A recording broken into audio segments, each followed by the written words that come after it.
Ms. Matias, we are live, we are recording, we are streaming. You may proceed with this morning's public review session. Everyone, mics on? Okay, good morning. This is the New York City Board of Standards and Appeals review session for March 24th, 2026. Please be reminded there is no public testimony during review session. Please note for the record that Commissioner Shetter is joining us remotely. The first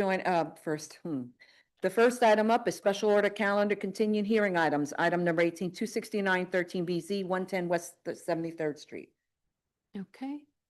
On March 3rd evening, representatives from Fire Department, DOB, and we have the BSA commissioners and staff did a site inspection of the facility.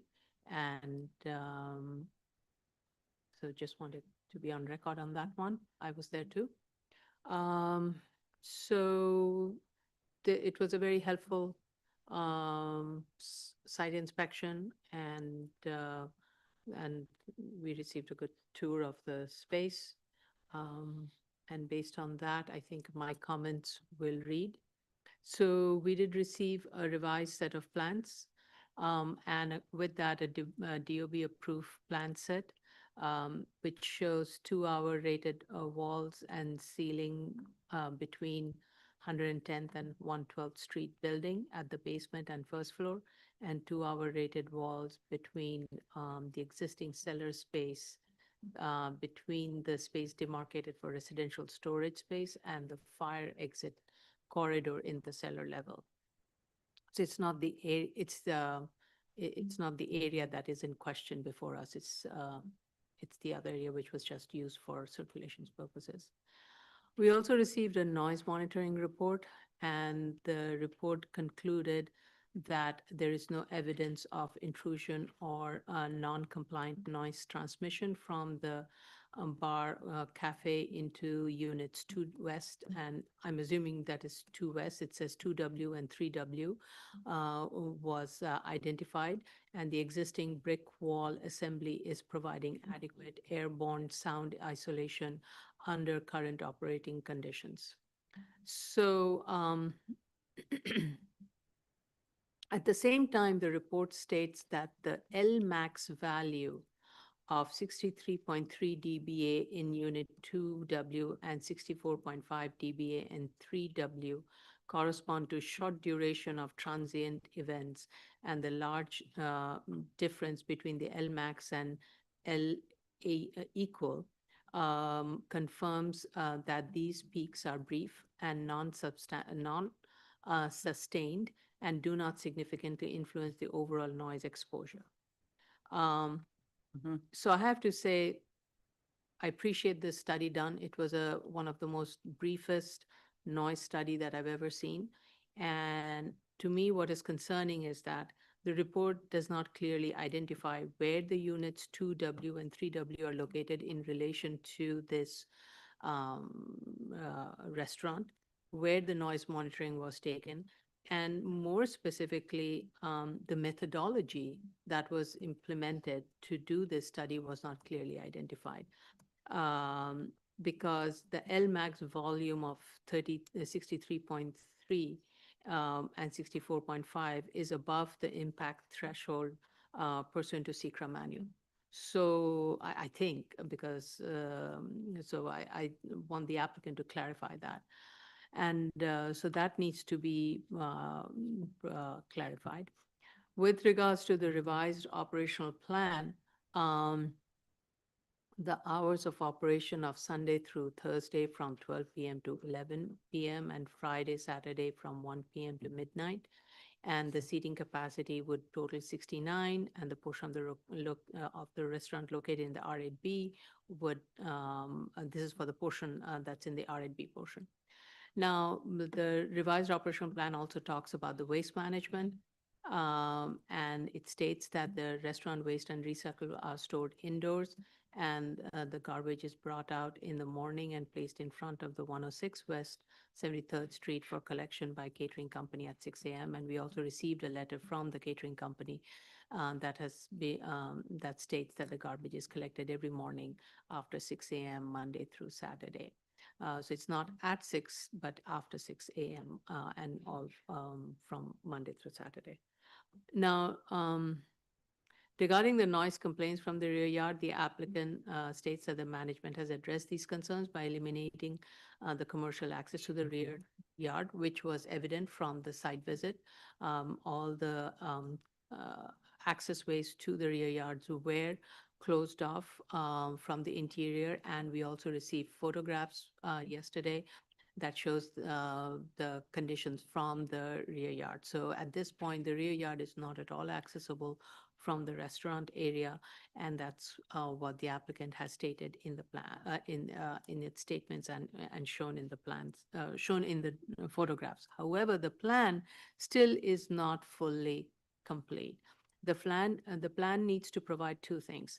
There are few entryways that are still showing windows, which, based on our field visit, one of the I think the 110 area had an opening to the rear yard, which, though in the plan shows like a windows, it actually was closed off on our site visit. So that needs to be revised accordingly.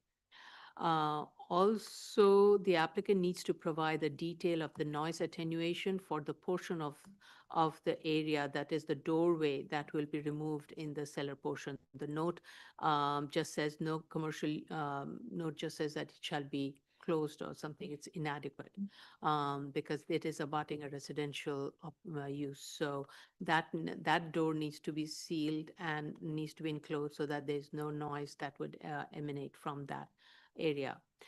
And a note on the rear yard needs to be added, which says that stating that no commercial use shall be permitted in the rear yard. So those are my comments. I still am looking for a complete closure on this, and the noise study didn't get me there yet, and the plans still need some information. We also received another opposition letter. I do have to say, when we went on a site visit, it was very clear that the trash bins that were stored in the residential portion were trash bins that belong to the residential users. DOB very clearly verified that. And all the trash bins related to the restaurant operation was stored indoors. And so there was no mixing of the two trash collection as it was stated in the letter, at least based on our field inspection. Vice Chair Shibata. Thank you, Chair. I too was at the site visit and did observe that each of the walkways that would have access to the rear yard were sealed off in what appears to be a permanent manner. I also did notice that the trash was stored indoors for the restaurant, and the trash bins outside were the trash bins for the residents only.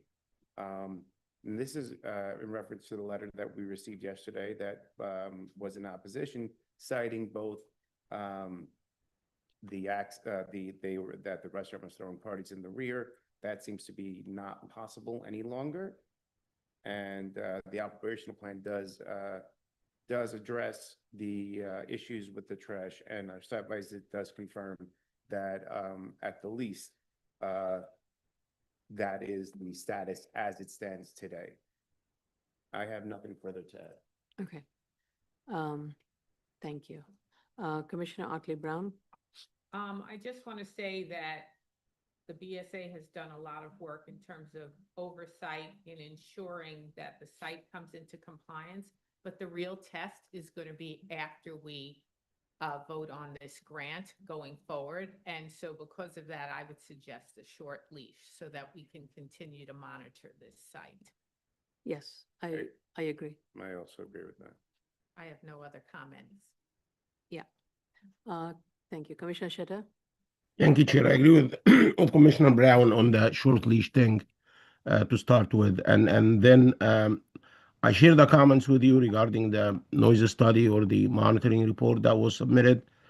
And it's basics that the monitoring report like includes where the monitoring is done, where the microphones were placed, and what is the duration for the monitoring. If you look at the first paragraph under the heading, page 1, it says on March 19 at 7 p.m. Long-term noise monitoring was conducted at at units 2W and 3W, and then the address. How long did the monitoring continue? I'm not sure. Why I'm concerned about this? Because if you go to the conclusion, it talks about, it describes the equivalent decibels, the L equivalent, and then the 10 percentile, and then the maximum. That it's clear from the submission, from the report, that the equivalent or the and the 10 percentile do not exceed the code limits. However, the maximum one does. And the justification in the report for saying this is not a concern is that LMAX did occur over a short period. It's not sustained. And that's why don't worry about it, BSA. So we need to know for how long did this LMAX was encountered, and then we can determine whether it's not a concern or not. Also, there is at the very end of the report, there is an annexed table that lists L80 through L5000. I'm not sure. I need some clarification on that table too. That's what I have. The only concern now is the noise, and hopefully it's gonna pass, and then a short leash would enable us to monitor this on the go. Thank you. Thank you. Commissioner Yoon? Thank you. I have several comments. I was not able to make it to the site visit, but we did work with staff on preparing some markups on the plans, asking for clarification about where certain stairs went, what they connected to, and also to, as the chair mentioned, clearly mark up the openings that have since been closed so that the plans are an accurate reflection of what is currently on site. And those two things did not seem to happen in this latest revised set, despite the clear markup that I thought was sent to the applicant. So if the applicant could clarify why those changes weren't made and could also be prepared to explain where each of the sets of stairs leading from the cellar to the basement lead to, so that we understand where those all connect to. Also, regarding the sound, a condition of the last board was to install sound attenuation between the 110 space that was being granted as part of that variance and the surrounding residential. A probe was done, and I'm going to show my screen.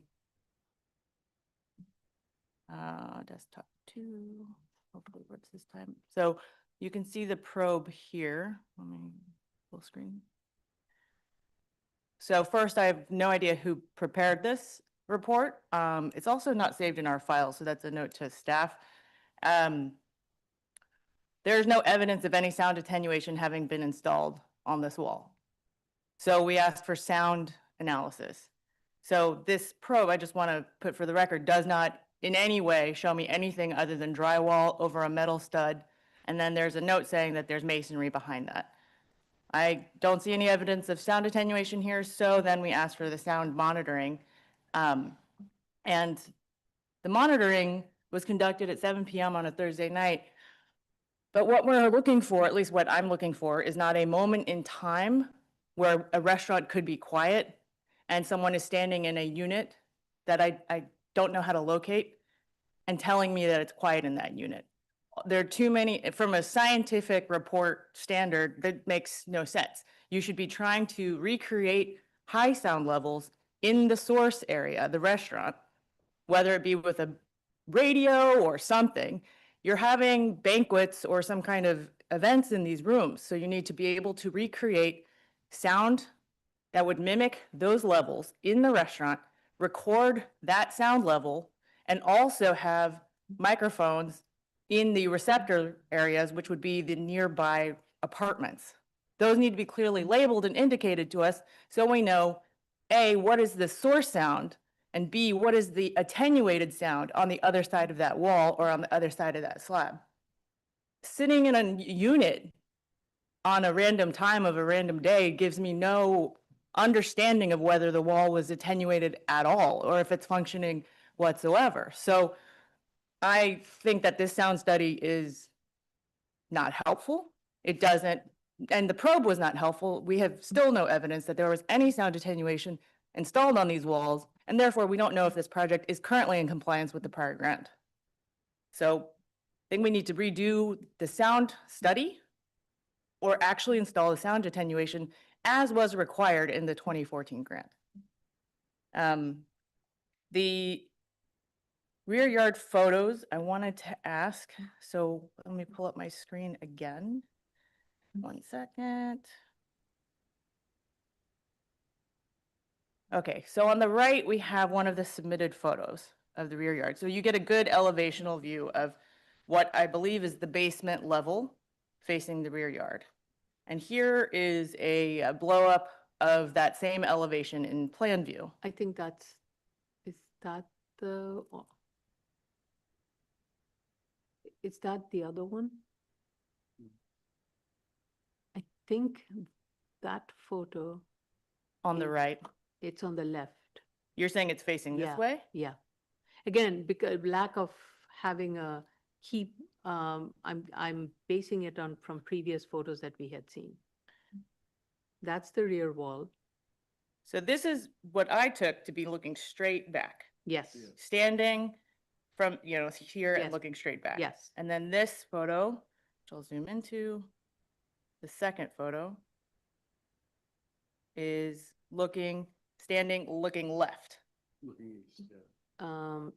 Looking left, yes, yes. So then I presume this photo to be looking back at this facade. Okay, I see. Because when we saw prior photos of Right. this, there were openings here. There was Right, a yeah. window Right, and a and door. those openings are not indicated in the plan, as you can see. Well, yeah, here they're still shown as doors and windows.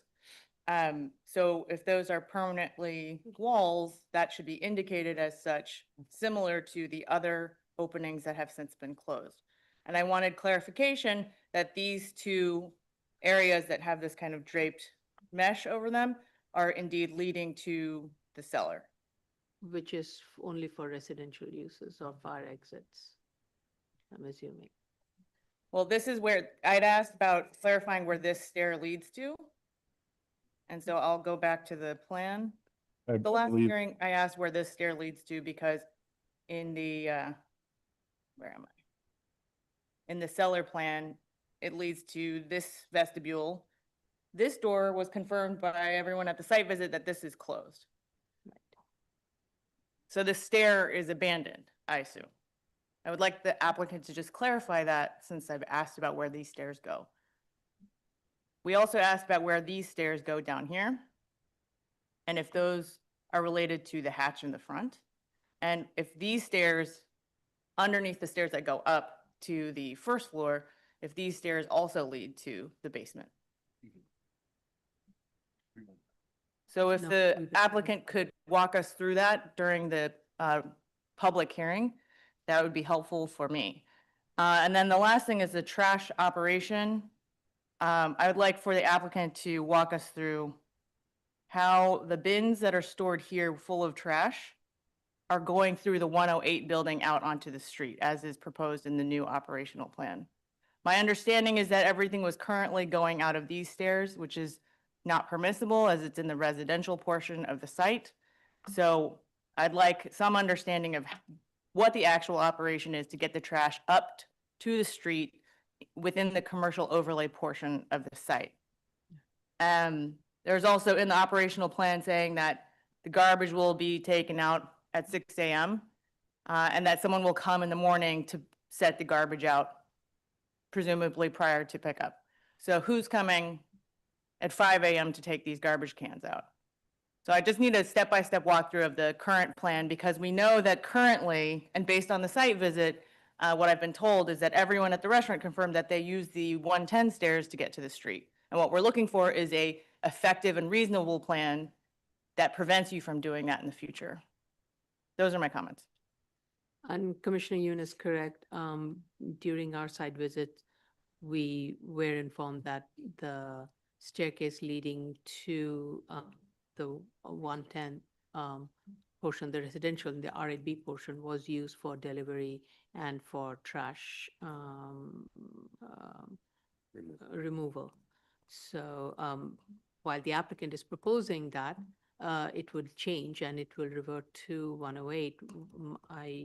I think we need a much clearer understanding as to when that would happen and how this would not interfere with the normal operation of the restaurant.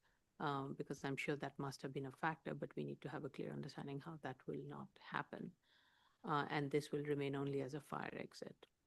Okay. Okay, move on. Mhm. Item, zoning calendar, continued hearing items. Item number 19, 2024, 27 BZ and 5512 BZ, 762 Wythe Avenue, Brooklyn. Okay, so we have to adjourn this because we are waiting for sign off from DEP on the noise and air quality.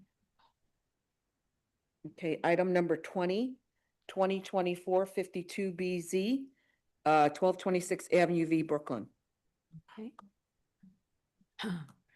We have received a revised DOB objection, and a zoning analysis has been revised to reflect the pre-ZHO zoning resolution sections. And also, we have received the revised statement of facts accordingly. So the BSA approved plan for the abutting lot 1227 Avenue V was also provided, which shows that it had a 20-foot rear yard. Now, in reviewing this approved plan and comparing that to the subject site, I do have a question, and that is regarding the maneuverability of the vehicles that will be accessing the rear yard. Now, in the case of 1227 Avenue V, I think it's 1224. oh, 1224, okay, then my typo. Yeah, it's, I'm sorry, my bad, 1224. So in review of this plan, I'm in the case of the 1224, there the porch that is existing, it's much smaller and doesn't occupy the full length of the building, which allows for the vehicle to make a safe turn into the rear yard and into their parking. I think they have a garage. Whereas in the case of the proposed, the applicant is not only proposing to maintain a 20-foot rear yard, but within that 20-foot rear yard, there would be a porch that would occupy the entire length of the building, which would further minimize the maneuverability possibility of the vehicle, it's basically a shared easement, vehicular easement to access both of these, the subject rear lot for parking and the 1224. So I just have that question, and I would, and based on that, I want the applicant to revise the plan and minimize the porch that is being proposed. It cannot encroach so much into the rear yard because that would almost eliminate the possibility of vehicles parking in the rear, and or it would end up blocking a vehicle parked in the driveway, which I'm sure from an easement agreement point of view, that's not permitted. So please revise the plans accordingly. Those are my only comments. Vice Chair Shiveta. thank you, Chair. I have no additional comments. Okay. Commissioner Otley Brown. I have no additional comments. Thank you. Commissioner Sheta. Thank you, Chair. Same here. I have nothing further. Thank you. Commissioner Yoon.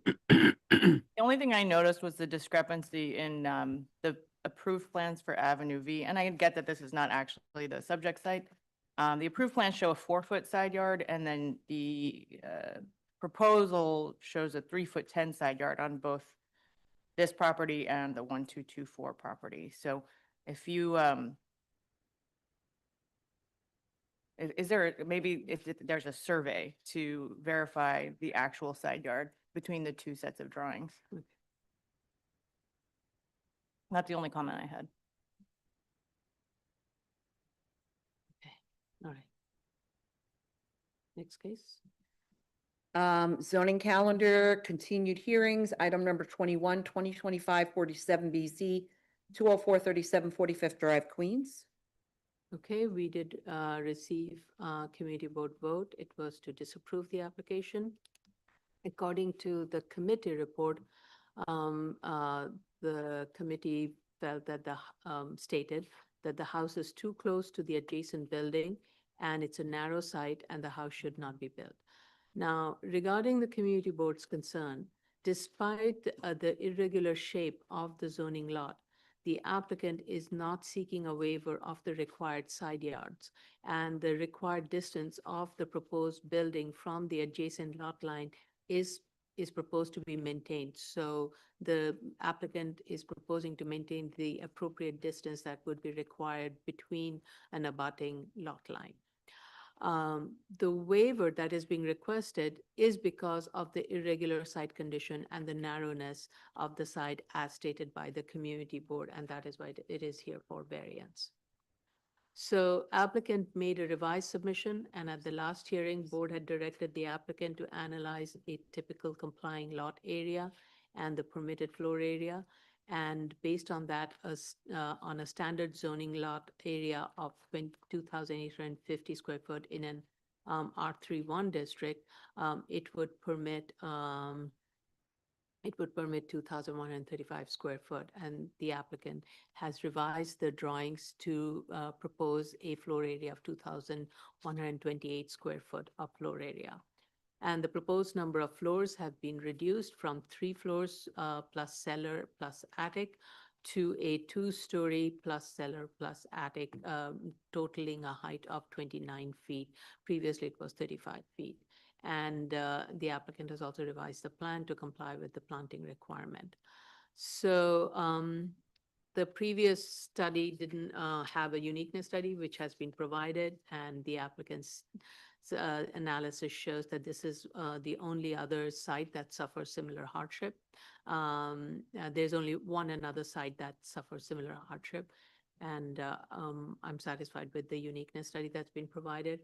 With regards to the neighborhood character, applicant has submitted an FAR and a front yard analysis to address the neighborhood character, and I don't have any comments on that, except that what I would add to it with regards to the front yard analysis is that given the narrowness of the site, front yard waiver along Clearview Expressway is justified, and the applicant's revised plan provides a 22 feet deep front yard along one street frontage when 10 foot is required. And the applicant has provided, with regards to self-created, a common ownership study. I did ask the applicant to confirm if the site configuration is pre-existing. That was not clarified as part of D-finding. But otherwise, the ask is minimal, and I don't have any further question. I don't want that clarification. Vice Chair Shibata? Oh, okay, thank you, Chair.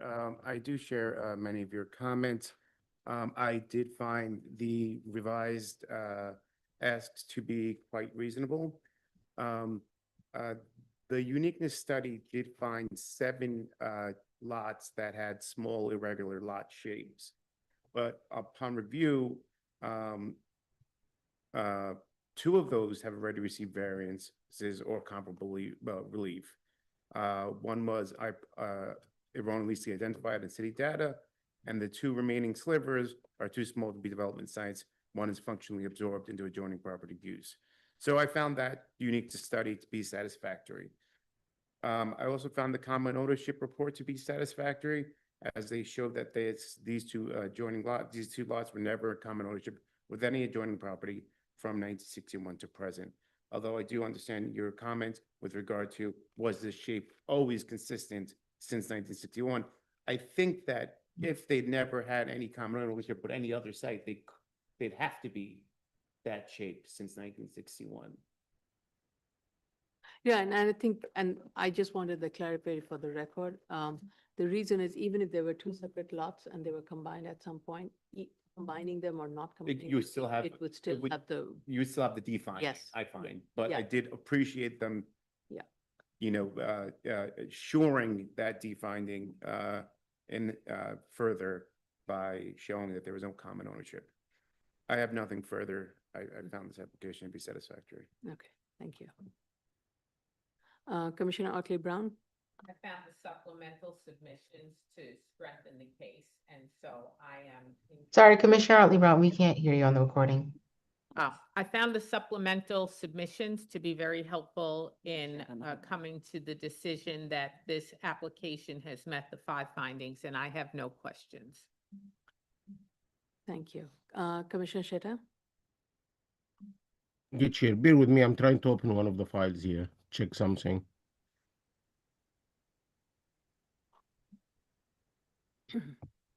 Yeah, thank you.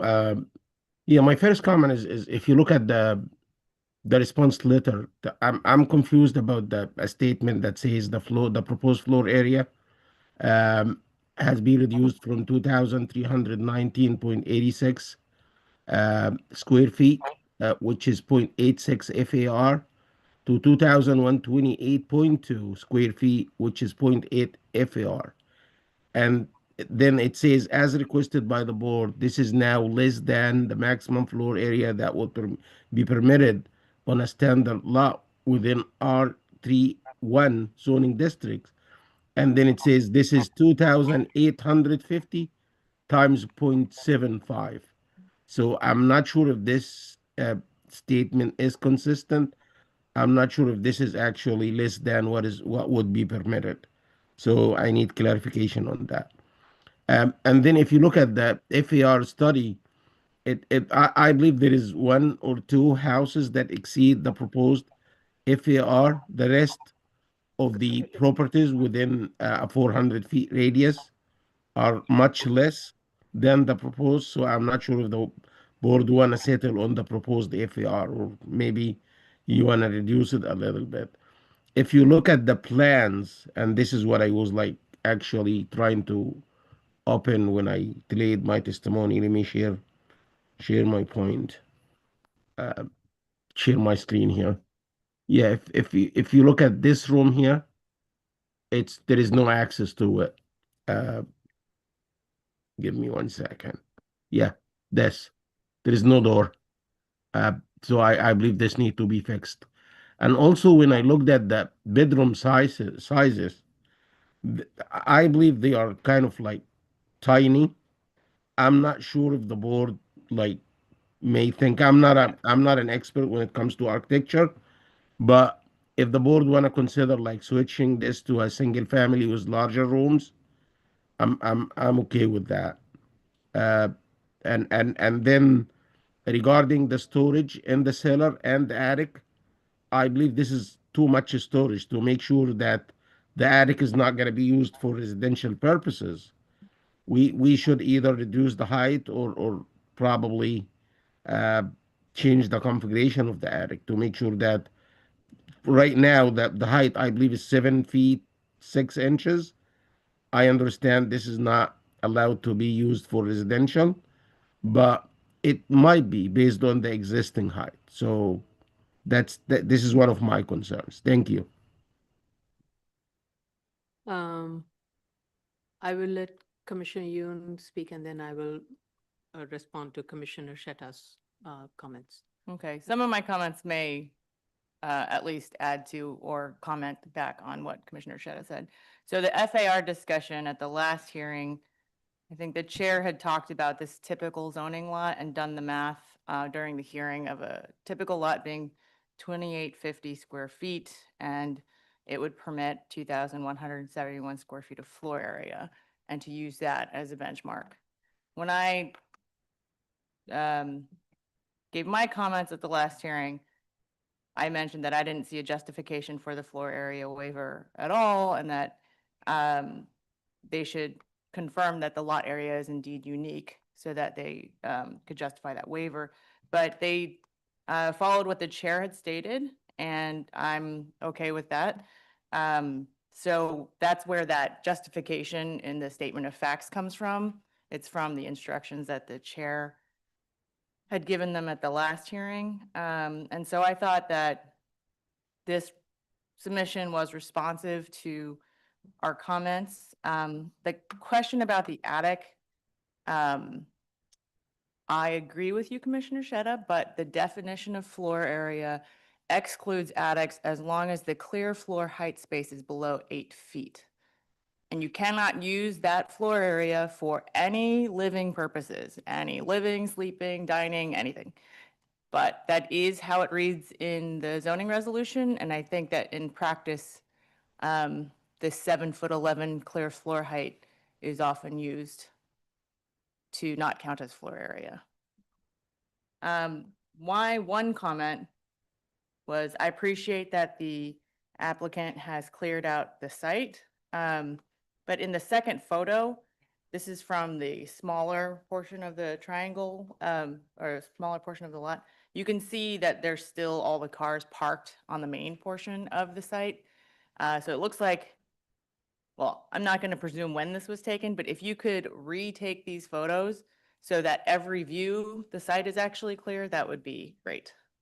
That's my only comment. Otherwise, I found the submission to respond to all of our comments. Okay, thank you, Commissioner Yoon, for clarifying that. Yes, at the last hearing, I did ask the applicant to identify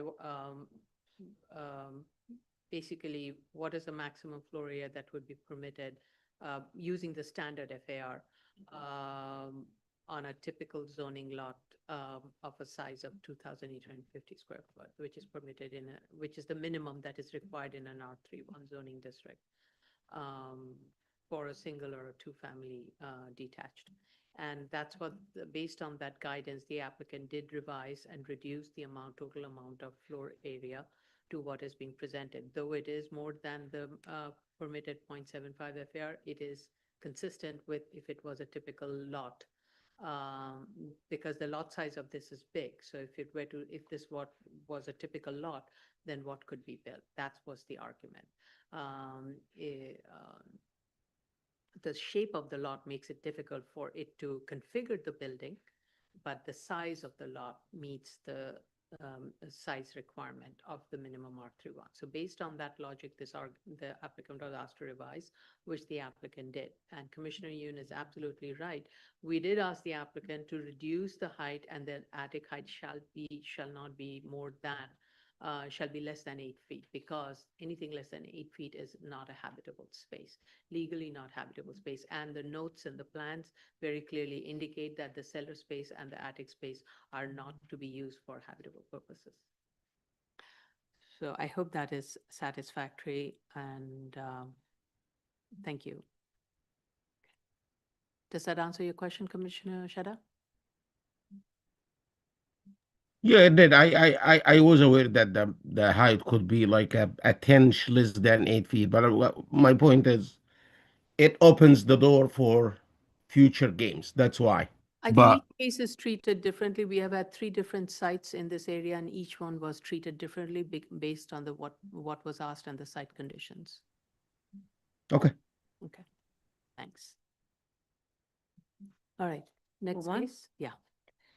Final case, 2025-37, 2025-38, and 2025-39 BZ, 2064 53rd, 53 21st Avenue, 5302 21st Avenue, and 2074, 2084 53rd Avenue, and 5312 21st Avenue, Brooklyn. All right. What? We have not yet received the community board determination, and I'm wondering if anybody from our office reached out to the community board to get an update on what the status of community board's vote is. This is a critical project, and I would like to hear from the community board on this. I think the community board has confirmed that they have been in contact with us, just haven't received the vote yet. Okay, all right. Thank you. The applicant, as directed, has combined the proposed plan and the statement of facts and findings. Either would have liked to have seen the as of right plans also combined, because it makes it easier to and the same thing with the existing. It makes it easier to compare the proposed with the as of right and the existing. I have to say that it is much easier to read the document now that all the elements have been combined, though I do have questions. And it goes to some of the statements that's been made and the contradictions. So I would want the applicant to clarify them or remove them. So one of the, throughout the document, the applicant states that each class begins with a lesson taught by a teacher to the entire class, and it is then followed by small group activities designed to help the students better concretize the concepts that they have just learned. From the documents that's provided, it's not clear if that applies to all grades, and if all grades will have to will have a breakout session for small group activities. And then it says that each group will be designated to a set of activities and complete one activity per day and complete all assigned activities in a week. So I would like the applicant to clarify how many groups per day, per grade, and students is anticipated, and is there a specific number of activities? And the statement of fact should actually build this thing up more so, because there is a lot of spaces that has been allocated for breakout sessions and individual. And I understand there are some breakout sessions that are needed for one-on-one and some for group sessions. I think clarity of this nature would be helpful. Specifically, is it needed for all grades? I understand it is needed for the beginner classes. It wasn't clear if it's needed for the older classes also or not. So please provide that clarification. Somewhere in the document, it says that there will be an increase in approximately 110 faculty and staff member. What I couldn't locate was the total number of faculty that is estimated, faculty and staff that is estimated. So please provide that. Now, upon review of all the documents, there is quite a bit of multipurpose rooms throughout the building, a combination of multipurpose rooms, indoor play area, auditorium, then student lounge, then a basketball gym, 2 rooftop play areas, plus an outdoor classroom. So given so many such purpose built spaces, which is also affecting the bulk and the waivers, I want the applicant to provide a utilization chart of all the spaces to justify the need for so many activity spaces. And my biggest concern is with the placement of the rooftop play area abutting the residential home, especially one that is over the annex building, because it is the shortest building and it is closest to the residential uses. Whereas the other ones, they're further away. They're either abutting a cemetery or they're abutting the manufacturing uses. But my concern is with the annex, the rooftop play area and the annex on top of the annex building. Another one of the misstatements is that I'm finding it difficult based on the information provided.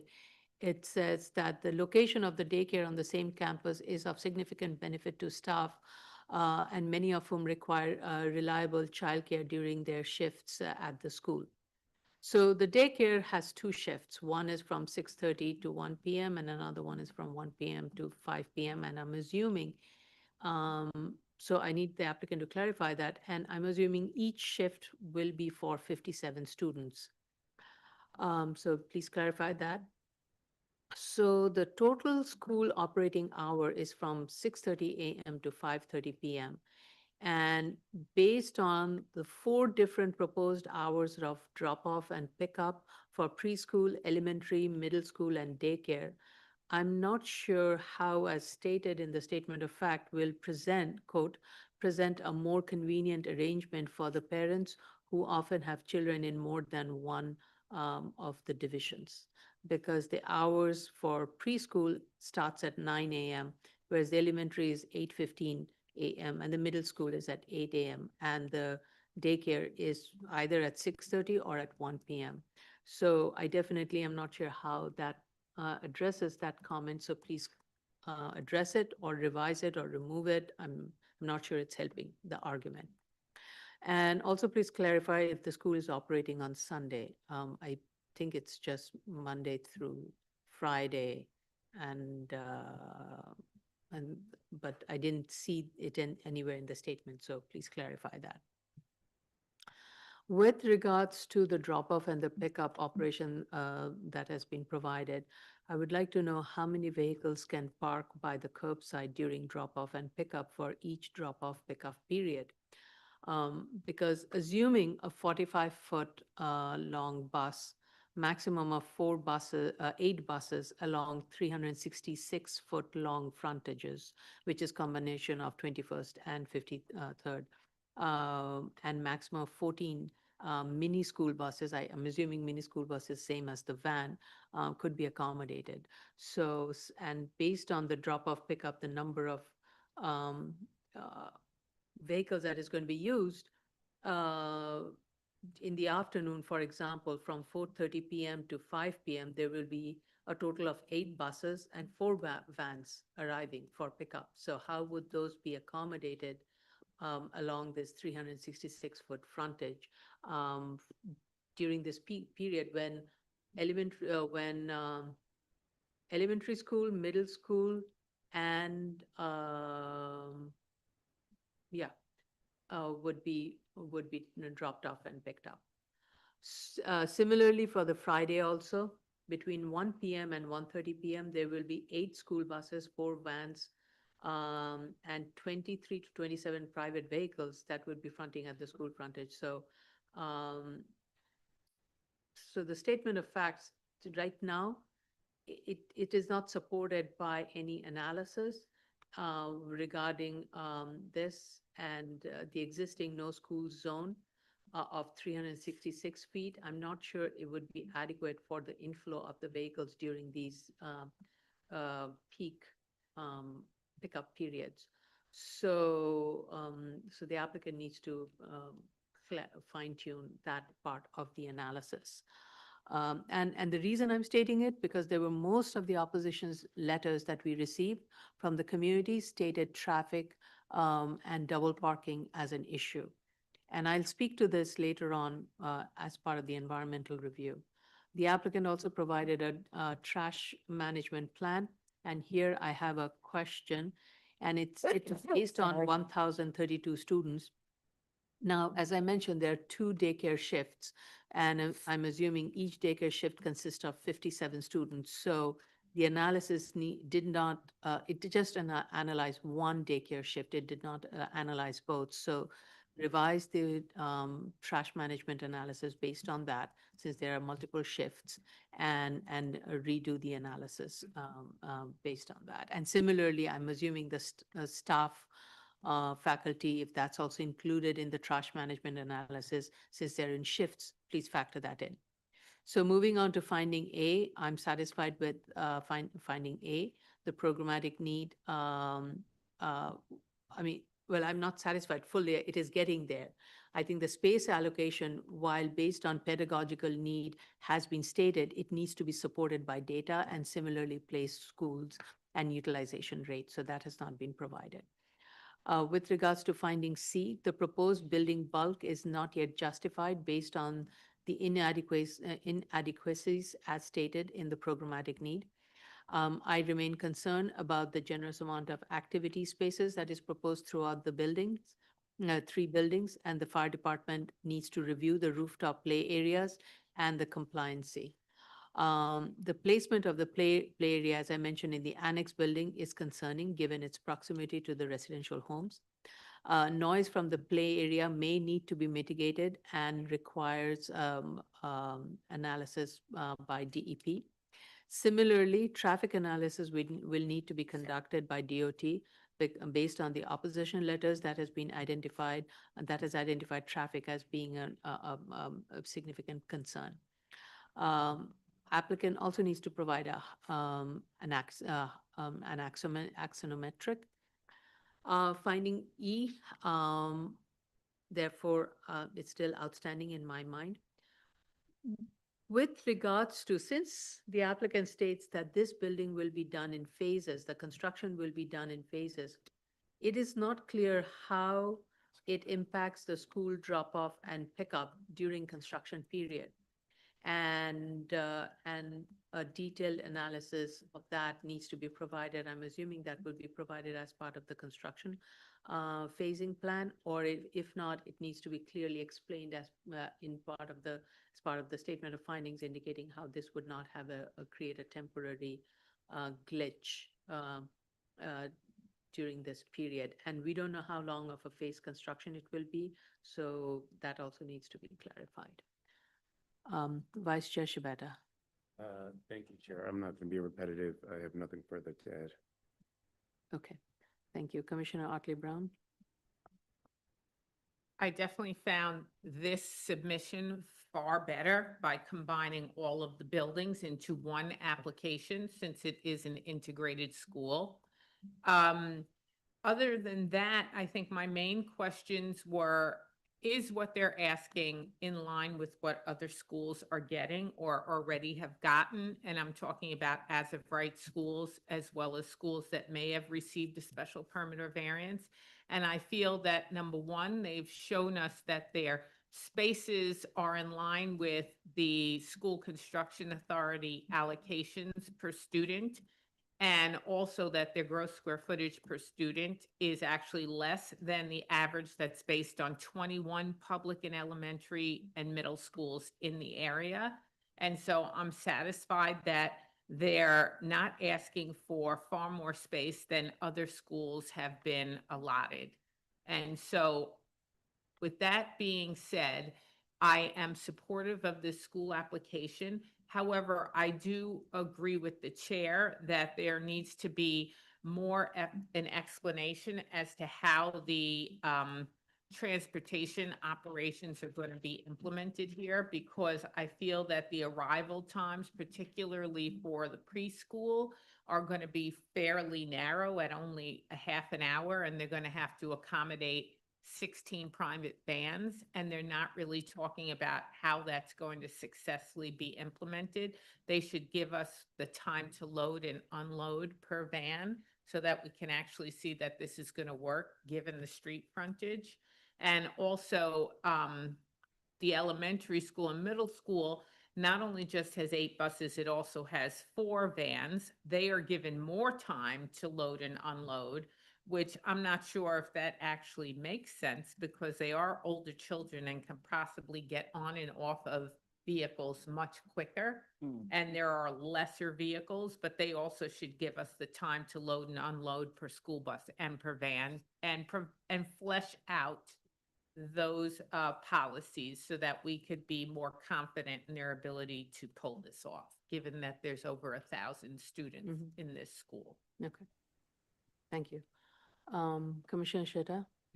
Thank you, Chair. I agree with you that some of the purpose designed spaces are kind of like considering the existence or the proposal for the multi-purpose spaces as well, they kind of like repetitive. So I believe an organization or utilization chart would be helpful in clearing that concern for us.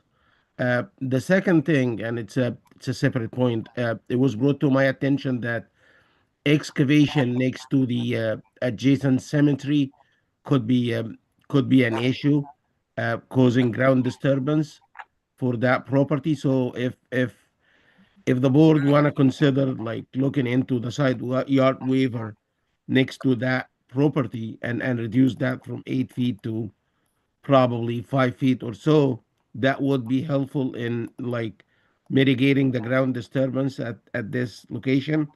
Other than that, I'm satisfied with the application. All I believe all the findings are met, with just one exception, finding E, which is the minimum variance that we need to check it after they submit that utilization chart. Thank you. Thank you. Commissioner Yoon. Thank you. I will try to just add comments. not repeat.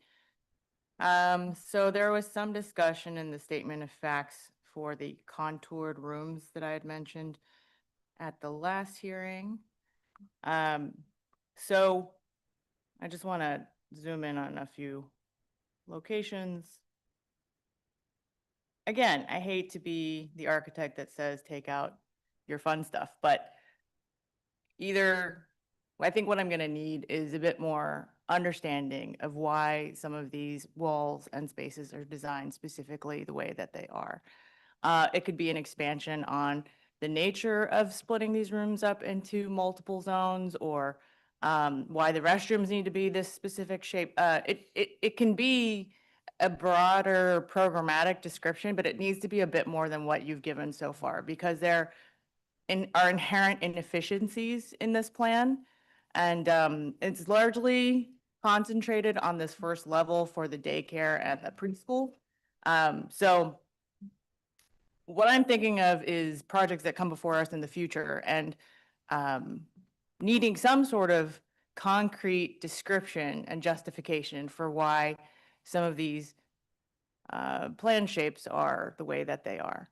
The other question I have is, the chair has assumed that there are 2 shifts of daycare and those each have 57 students, but I thought the total student count was 57 students to serve because this is just for 0 to 2-year-olds, and that is presumably just serving the staff. But if it's double that, then we're looking at, that's a big point of clarification.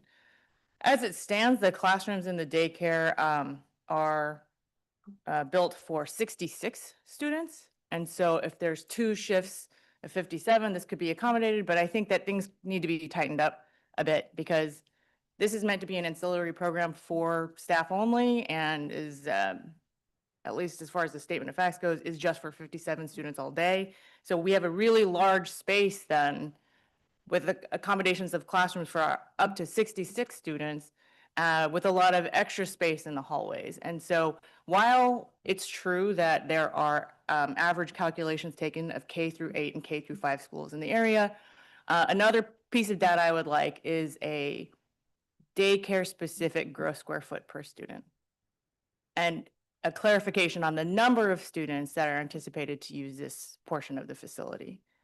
That will help me get past what looks to me like inherent inefficiencies in space in a project that's asking for more than double the permitted FAR. Thank you. I could go can you- more, but Oh, okay, go ahead. And I actually want you to keep the plan up after you're done with. your okay, statement. I can pull it back up. For let's see, for trash, I thought that we got halfway there, and I'm sorry if this is repeating the chair's comments. Talked about 2 pounds per day for calculations. In addition to the chair's comments, how many tilt trucks are there going to be, and where are those going to be stored? Right now, the description is that plastic bags are stored in the cellar, and then those are taken in tilt trucks to the curbside, but the tilt trucks must live somewhere. And then how many are we looking at? The drop off and pickup. So as the chair mentioned, we got 8 distinct objection letters from neighbors that all cited the same concern, in addition to others, but mostly about traffic and parking issues related to drop off and pickup of the existing school. So it would be helpful for me if the applicant could clarify the current system and how the proposed operational plan will improve upon this current system. The neighbors report that there are a lot of private vehicles that are waiting, as well as congestion with school buses. But the operational plan states that only staff will be using private vehicles, and it's about, I think, 45% of them.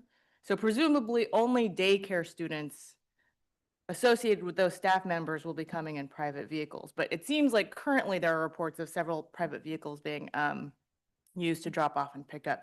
So is there a policy change that's going to be implemented requiring that there's no private vehicle drop off for preschool through 8th grade? Or how is the operational plan going to address this concern and make this codified for parents so that we can improve the current situation?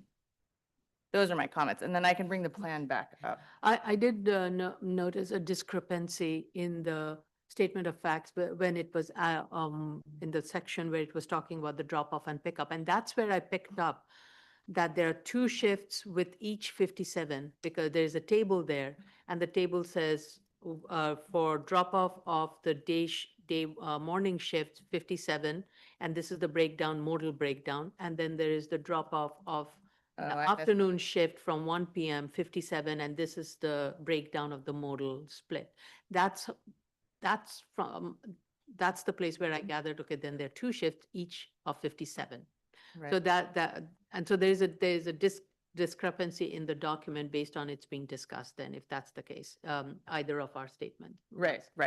The other part is that the statement also talks a lot about how the daycare facility benefits the staff, because those who teach here, their children are mostly using the daycare facility.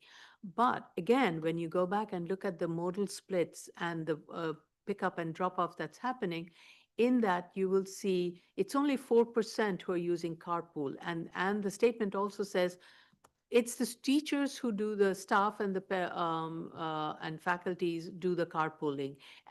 But then it's only 4% of the children in the daycare are being carpooled, and 44% are actually being picked up by parents.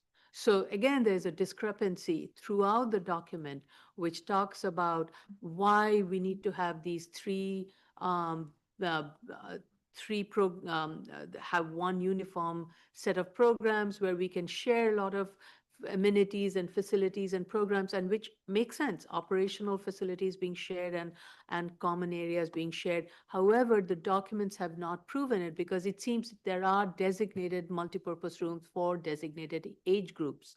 And there are designated outdoor rooftop play area that is going to be used for certain age groups. So it is not really being repurposed for other classrooms and other programs. I understand the classrooms being separate because you need to have different programs and class sizes. It's really the common areas where I am drawing that question, which is contradicting the general statement that this particular document starts off with, the premise being by having all these different grades in one building, we can have a lot of shared amenities. But thus far, the program as laid out does not show anything that is being shared other than the stairs, other than the kitchen, and other than the bathrooms. Rest of it is really not being shared, because each program has its own separate breakout room. Each separate program has its own outdoor rooftop activity spaces and play areas and classrooms. And then there is an auditorium space, which is going to be used by everybody. So it's really kind of weak in terms of establishing the base and then trying to break it up. So I really need the applicant to go through the statements it's been made and clarify where is the common sharing of uses that are happening that is scaling the building down. And I'm not seeing that yet. Right. And just to add, if some of this is regarding, because the project will be phased and they want to keep the school open during that phasing. But what we're looking at, and which is why we actually asked for this to be presented as one project, is we're looking at one larger combined school. And to the chair's point, the arguments of co-location are that a lot of these shared spaces would become more efficient by all being in the same space. So we don't want this to be designed based on your sequencing, but based on the final project. Yeah. Okay. That's a good point. Commissioner Shetta? Thank you, Chair. I was muted. I'm sorry. I noticed that the previous set contained sections, and then the current set does not contain any sections. However, I believe they should add some sections if to make sure that. Yes, thank you for bringing that up. I did not, I also noticed that the sections were missing. Yes, please do provide sections. A lot of sections need to be done, especially through the various multipurpose rooms and other. Ms. Benke? Hi, just for an update on Seeker, we did get a revised EAS on March 6th. It had a playground analysis, and it was sent to DEP for review for air quality and noise. We're still waiting on a phase 1 for hazmat, and comments on the archaeological study from LPC, as well as for transportation. The first EAS had assumptions which appeared to be based on the operator, and it said that surveys were forthcoming. I'm not sure if the revised EAS included those surveys, so I would like the applicant to clarify. Okay. Thanks. Madam Chair, it's Carlo. Just for clarification on Dr. Sheeta's request that if the elevations are provided, that it be one complete set, not just the elevations. Yes. Sections, A section, sorry. yes. Okay. Anything else? Yes, Okay. thank you. Do you want to mention the other two cases or we just leave that? No, we will second call them after the public hearing. Okay. Because we need to review those documents. Yes. And I just we didn't know need if you a want to little bit of mention the review time. session. Okay, this concludes the review session for March 24th, 2026. We'll resume at, it's 11:08. What time do you want to resume? 11:20? Okay, we resume, ladies and gentlemen. We're 11:08. Let's make it 11:25, sorry. We'll resume at 11:25 for the public hearing.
Their microphone is on?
Hold on.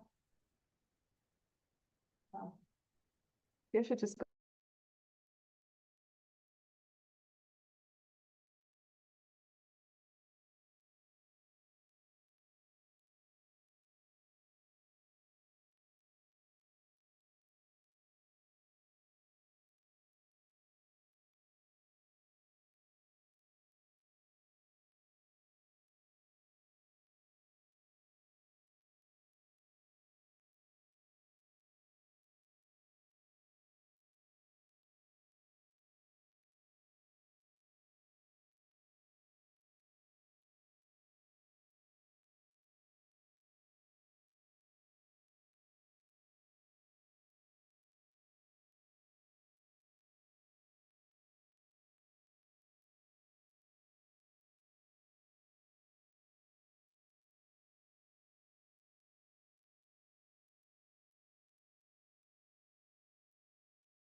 It's 11:30, I'm sorry. Good morning.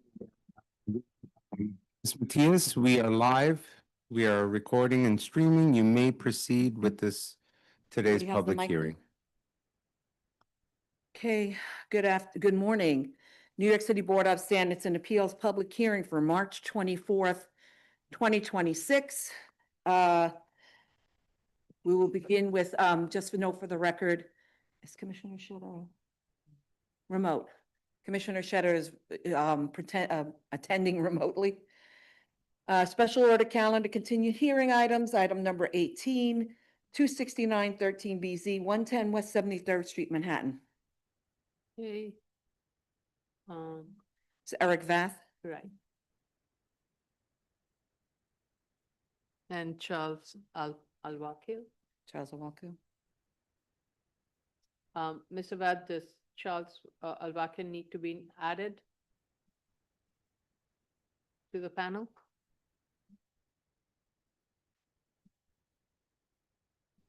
Okay. I thought I did.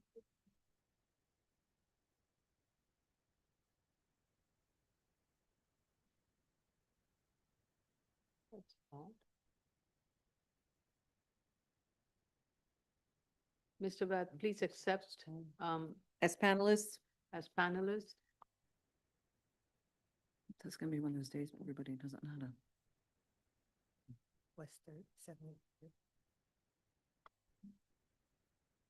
Anyone else from your team, Mr. Bath, Why don't I? like Charles Alwakil? Yes, the architect, Charles Awakil, should be joining. All right, he needs to accept it.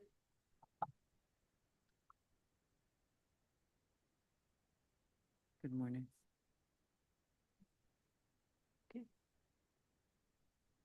Anyone else? No, that's it. Go ahead, Mr. Bath. You Wait, wait, I have to swear them in.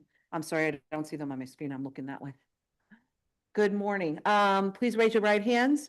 Do you affirm to tell the truth, the whole truth, and nothing but the truth in your testimony before this board and to respond honestly to board member questions? I do. Please state your do. name for the record and proceed to respond to the board's comments at review session. Hi, my name is Eric Vath, Land Use Counsel for the applicant, and joined by Charles Awakil, the architect. Thank you for your questions and comments at the review session. We attempted to get a consultant or the engineer who performed the sound test from New York Soundproofing. Unfortunately, we're not able to get that engineer to join us today. So we really can't get into the methodology, but we will ask the engineer to respond to your questions and comments and reissue the report with the methodology, the duration of testing, the location of the sound tests, as well as the request to recreate loud noises. And so we will resubmit that. We'll ask the engineer to do that and resubmit. Unfortunately, I can't get into anything else on the report without the engineer. Okay. Can you please have him add some like plans to where are the monitoring locations are with respect to the subject establishment, and put some text, elaborate on the reasoning for why the monitoring locations are. Commissioner Shetty, I think the plan, can he just to simplify the matter, can he just use the existing floor plan and show the location on the floor plan with the X mark showing that this is the area where the noise test was done? Yeah, that's what I'm saying. Okay. Okay. Yeah, and why these locations were selected. Okay, got it. Thank you. All right, we'll communicate that. To Commissioner Yoon's comment, we did want to clarify what the probing indicated, and it does indicate soundproofing. Charles, would you like to explain that a little further? Yeah, happy to. So we submitted a picture that showed a probe on the wall that's adjacent to the residential use. If you look closely, there's two things that are worth noting. One, you're going to see that there's a measuring tape that shows that this thing is thicker than the standard drywall that you would expect, i.e. the 5/8 of an inch drywall. But if you look even closer, you're going to see that there is some sort of fiber panel on the back of this drywall. And that fiber panel, I believe, is the sound insulation that was basically adhered to the drywall. Is that what you call the soundboard in your narrative? I believe so. If you can probably get us some information with regard to what that's the manufacturer or type of soundboard that is, at least we could have something that we can rely on. All right, I'll speak to the owner and see what they actually bought. Thank you. Great. And there were other questions about the drawings, including the stairs, as well as some of the openings shown on the plans. Charles, maybe would it be easiest if we share the drawings and walk through those? I think we should definitely update in accordance with Commissioner Yoon's comments, because there's definitely a couple things that we would want to clarify. But in regards to the questions, there was only one about the access to the hatch, right? And the location of the hatch, or what was the? Yeah, there were a couple about where the stairs lead. So, so we know that the stairs led from the cellar to the yard. So those will make sure that we put the notes in there and label them as abandoned. And then there is the one on the vault that is currently being utilized that leads to a hatch that is currently not being used, or at least that is my understanding. I will confirm that with ownership though. Okay, I'll just share screen so we're all looking at the same thing. Because I think we sent a markup with green circles around the stairs. And so this is just a repeat of that. So you're saying these stairs here, can you see my cursor? Yep, I can. Those are abandoned and you will label it as such? Yep. Okay, and then these stairs here lead to a hatch that you're not sure if it is in use? No, that one is actually leads to an exit, I believe. If I'm not mistaken. I'll confirm that. So that's what we're looking for, and that's what I was asking for. at The Yep. last hearing is a bit more clarification on the hatch, those stairs, and these stairs underneath the series of stairs that go upstairs. Yes, we will provide the actual notes for each of those on our next submission, if that's okay.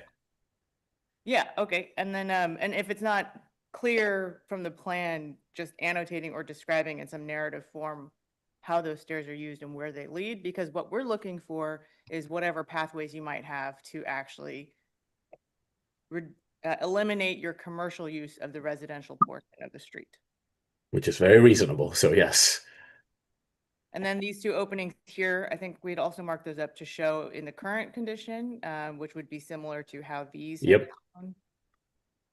We've updated this already, and we will make sure to submit over to you. Okay.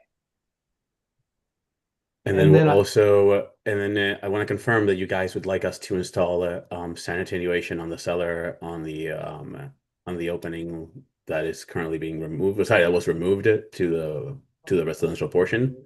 Right, the door that is connecting the existing area of the cellar that is going to be expanded upon, that doorway has to be sealed and has to be sound attenuated, not just the door being closed. We will do It that.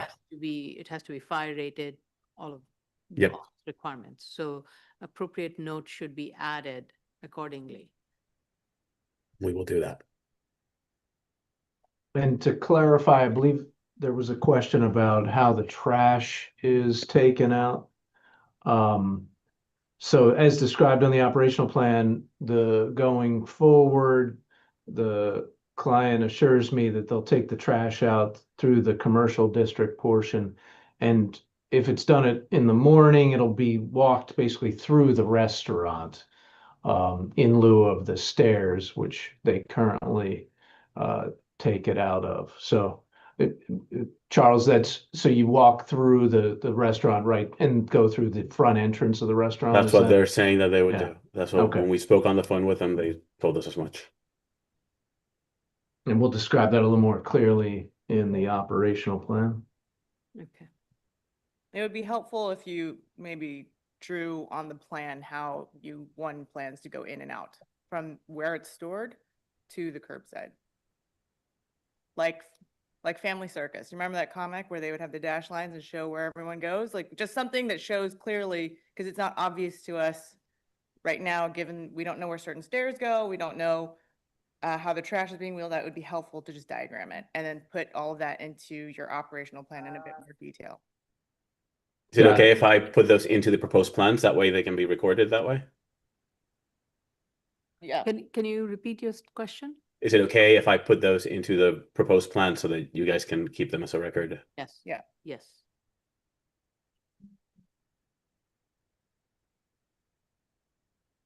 And I believe those were the questions that were raised. So we'll need, looks like one more submission to get this,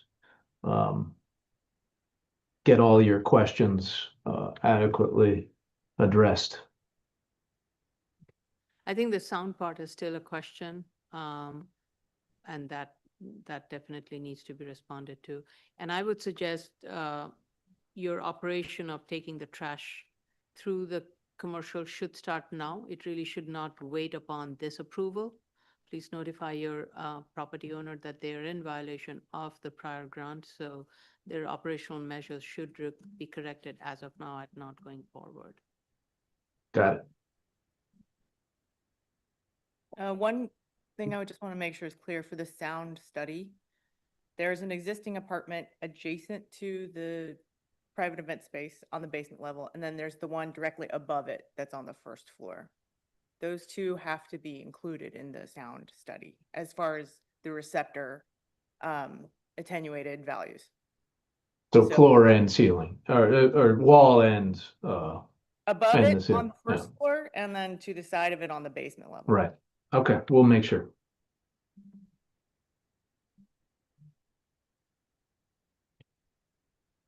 Yeah, not knowing where 2W and 3W are located, we definitely think those two apartments need to be reviewed. You know, that was the request, so we'll make sure that those were the ones that were studied.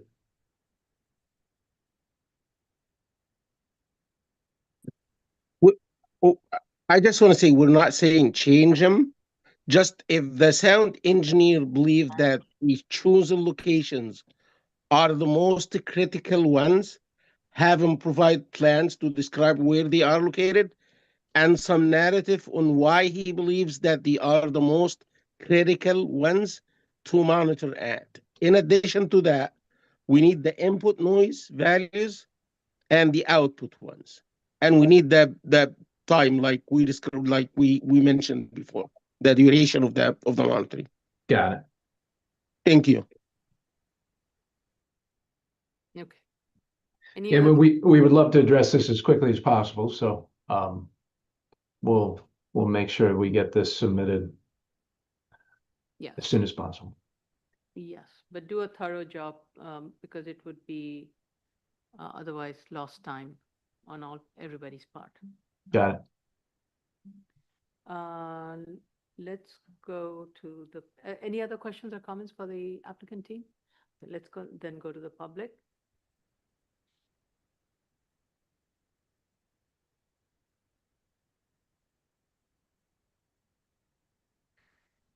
The case that we're currently discussing is 26913BZ, Volume 2, 110 West 73rd Street, Manhattan.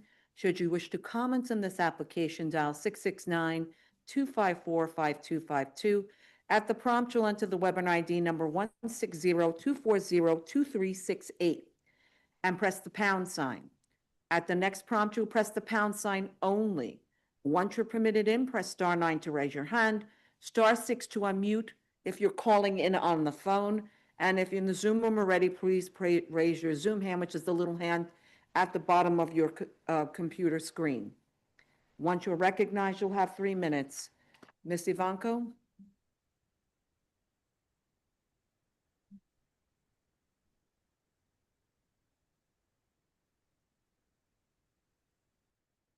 Oh, yeah.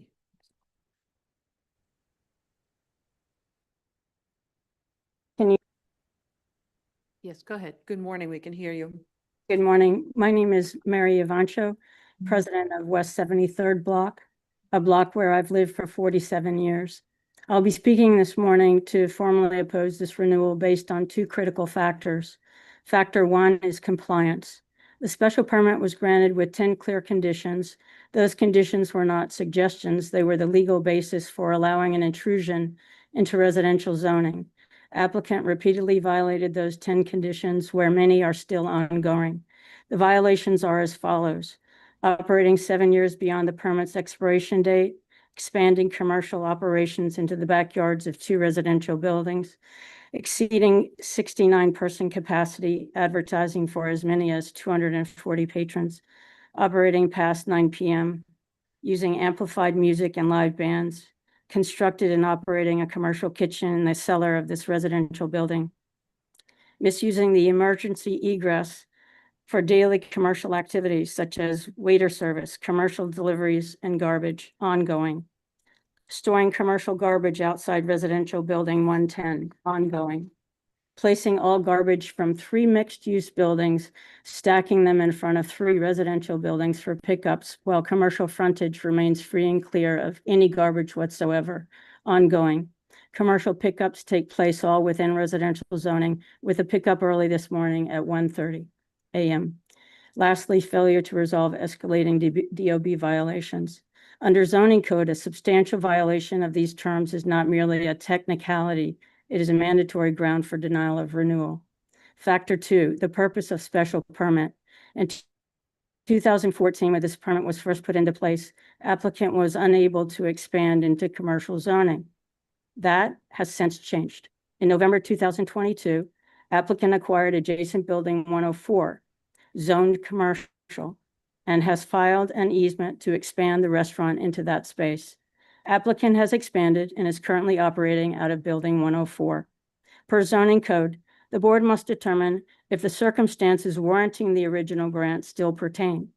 Applicant has expanded and is operating as of right within commercial zoning. Consequently, what originally warranted the grant of a special permit has since been satisfied. In conclusion, a special permit is not a permanent entitlement. It is a narrow exception justified only so long as the conditions are met and its rationale remains valid. Neither is true in this case. To renew this permit, despite ongoing non-compliance and changed circumstances, would reward disregard for your conditions and undermine the integrity of this board's authority. The residential character of this neighborhood was supposed to be protected through strict adherence to those 10 provisions. That protection has failed.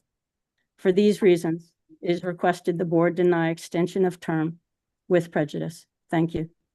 Thank you. Thank you, Ms. Avancho. Anyone else who wishes to speak on this application, 26913 BZ 110 West 73rd Street, please raise your hand. Okay. Other than that, no one else has called in and raised their hand. So, Mr. Vatt, as you can gather, there's still complaints pouring in. So, please do guide your applicant, your client, I'm sorry, to correct the wrong now itself and not wait for any action the board takes. And the board does take these comments of the community boards and those who live there very seriously, because they are the ones who are dealing with it. And as you heard, I think should we even go further to consider granting it, it would be on a very short leash. So it's almost like another compliance hearing that we will be bringing to. Understood. I'll inform the client. Yes, Commissioner Sheda? Thank you, Chair. I also want him to respond to what the nice lady just mentioned about the changes in the circumstances in his submission, and why they do believe that they're still entitled for the special permit. Thank you. And the commercial pickup hour that was mentioned was at 1 a.m., whereas I think in your letters you stated it's from 6 a.m. and then somewhere at least the contract says from 6 a.m., but it doesn't have an end period. And then the cover letter submitted said at 6 a.m. So please do have a consistent operational plan with a very clear clarity as to when that's going to happen. And if that requires revising the terms with your hauler, please do so. Thank you. All right. We will schedule this for continued. I think it would be best you follow up with our project manager. And I think likelihood will be end of April. That should work. I'll double check. April 27th. That's not a submission. April 27th, your submission date would be April 9th. No. Well, we can give you one extra week. If, can I look at the calendar?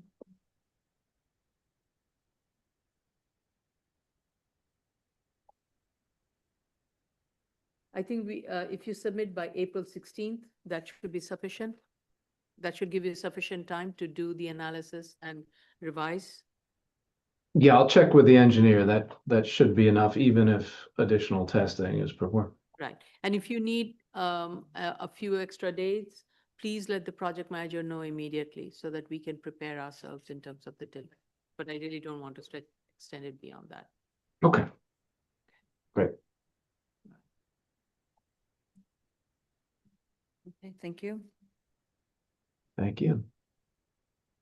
Thank you. Next case. Zoning, next item, zoning calendar, continued hearing. Item number 19 was adjourned. Can you item- just read out the? Oh, I'm sorry, I apologize. Just. 2024, 27 BZ, 5512 BZ, 762 Weiss Avenue, Brooklyn. This is adjourned. Item number 20, 2024, 52 BZ, 1226 Avenue V, Brooklyn. Miss, Oh, there she is, yeah.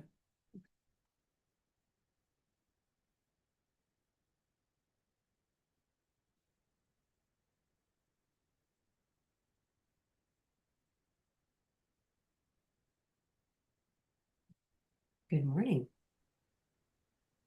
Good morning. Go ahead, Ms. Matthias. Oh, sorry. I'm waiting, I was waiting, sorry. No problem. Raise your right hand. Do you affirm to tell the truth, the whole truth, and nothing but the truth in your testimony before this board and to respond honestly to board member questions? Of course. Please state your name for the record and proceed to respond to the board's comments at review session. Good morning, Lara J. Altman from Lofts of Lara Altman. Did attend your review session, heard your comments. With respect to the porch in the rear yard, we would be glad to reduce the size to permit more maneuverability for the car. And with respect to the surveys, I'm going to get the survey for 1224 and 1226, and I'll be happy to respond to that in writing. Okay, thank you. My pleasure. Reduce the porch, right? All right, yeah, let's go. Have you discussed with your architect as to how much you're going to reduce it by? Will it be similar to the one that's there on 1224? We have not discussed how much. I said to him that the board had asked to reduce the porch to permit more maneuverability, and he said that wouldn't be a problem, as did the client. Okay. All right. Thank you. All right. Any other questions? If not, let's go to the public.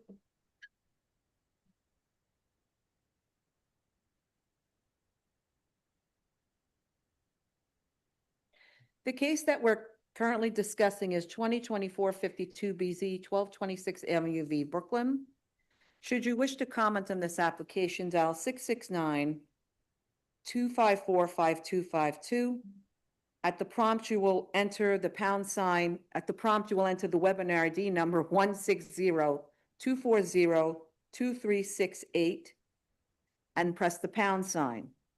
At the next prompt, you will enter press the pound sign only. Once you're permitted in, you'll press *9 to raise your hand, *6 to unmute if you're calling in on the phone in order to be heard. And if you're in the Zoom room already, please raise your Zoom hand, which is the little hand at the bottom of your computer screen. Once you are recognized, you will have 3 minutes in which to comment on this application. Okay. How much time will you need to make these corrections and provide the survey? From what I understand from the architect, he already has the surveys. I just don't have them yet. I should be able to respond in 1 or 2 weeks. And just so I know, does the survey show a different number than what you already have, or? As I haven't seen the survey, I can't attest to that quite yet.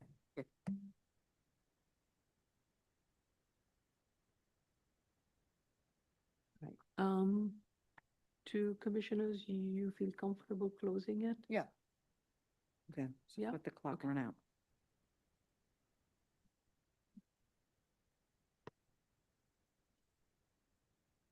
Okay, Okay. done.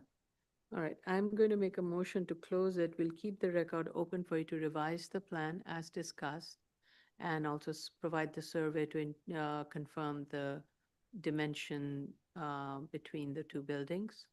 Be glad to. And so if there's any change in the dimension, please note it in the plans. Of course. Cover letter. and provide the surveys accordingly. I hope that doesn't change much of the zoning calculations. If it does, then you have to revise the zoning analysis chart and all of those things also, Of course. right? Okay. I will schedule this for April 27th. I think that should give you enough time. And if you want, I can make a submission date for this for April, Just say it was 16th. Thank you. Okay. Do you want to do the motion now? Yeah. Motion to close, Chair Shonda, Aye. Vice Chair Shabeta, Aye. Commissioner Otley Brown, Aye. Commissioner Sheta, Aye. Commissioner Yoon. Aye. Okay. Thank you. Thanks. So. Item number 21. 2025-47BZ, 2204-3750 45th Drive, Queens. I don't see anybody from Sheldon Lobel's He's there. office. Is there? Richard's there. Oh, he's there? Yeah, he's. Wait a Oh, minute. okay, he's there. Okay, sorry.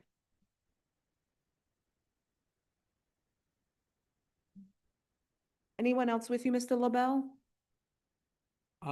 My project architect should be on Shaheen Badali. Don't see it. The three telephone numbers. We but see not three listed. telephone numbers. One As is, well as Ron Caro, my No, applicant.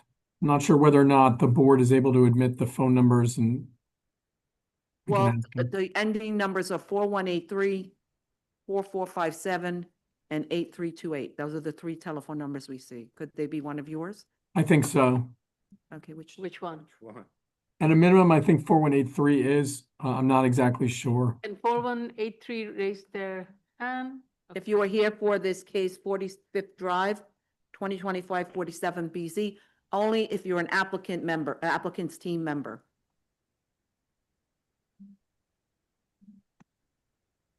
Just a directive, *9 is how you raise your hand. Yes. Okay. You're here? Were you able to do it? Yeah. Okay.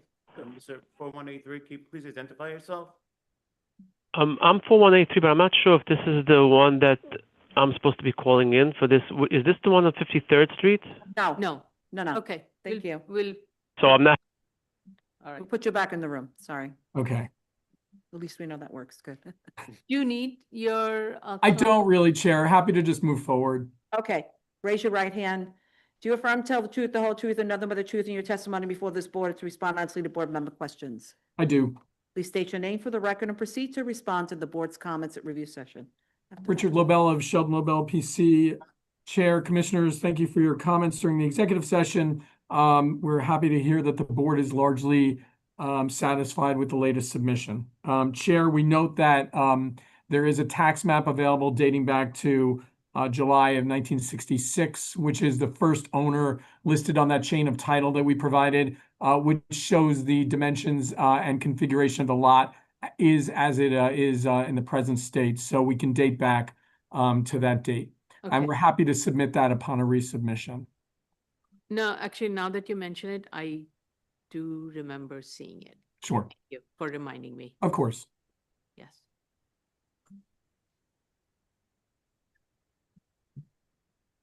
Thank you. Of course.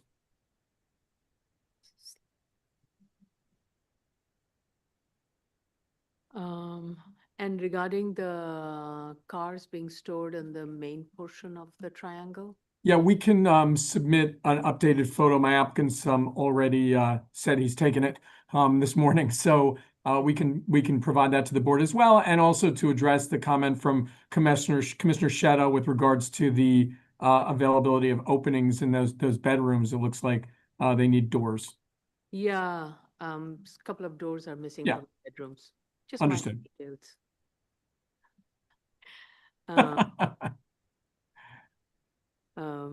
All right. Any other questions or comments? All right, let's go to the public then.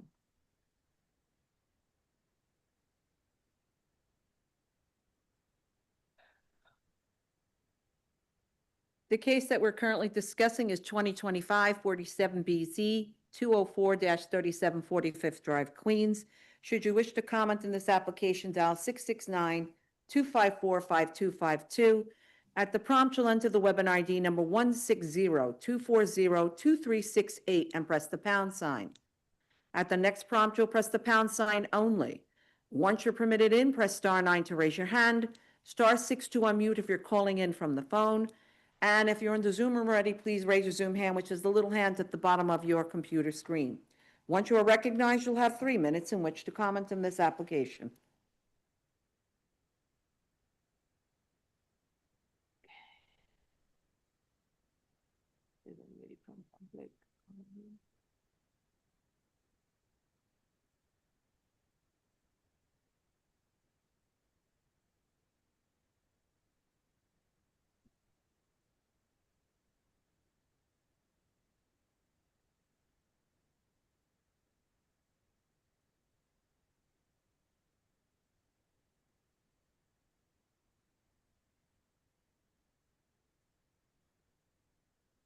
All right, I'm going to recommend that we close it and we'll keep the record open for you to revise the plan, provide an updated site condition photos,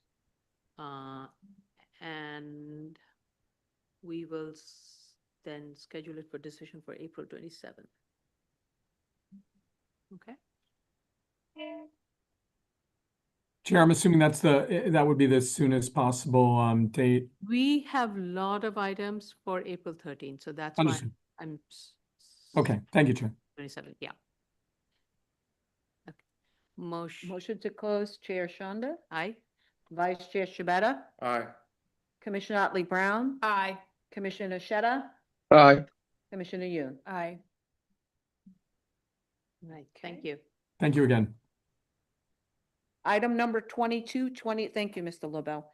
2025-37BZ, 2025-38BZ, and 39BZ, 2064 53rd Street, 5302 21st Street, 21st Avenue, 5302 to 5310 21st Avenue, 2074 to 2085 53rd Street, and 5312 21st Avenue, Brooklyn.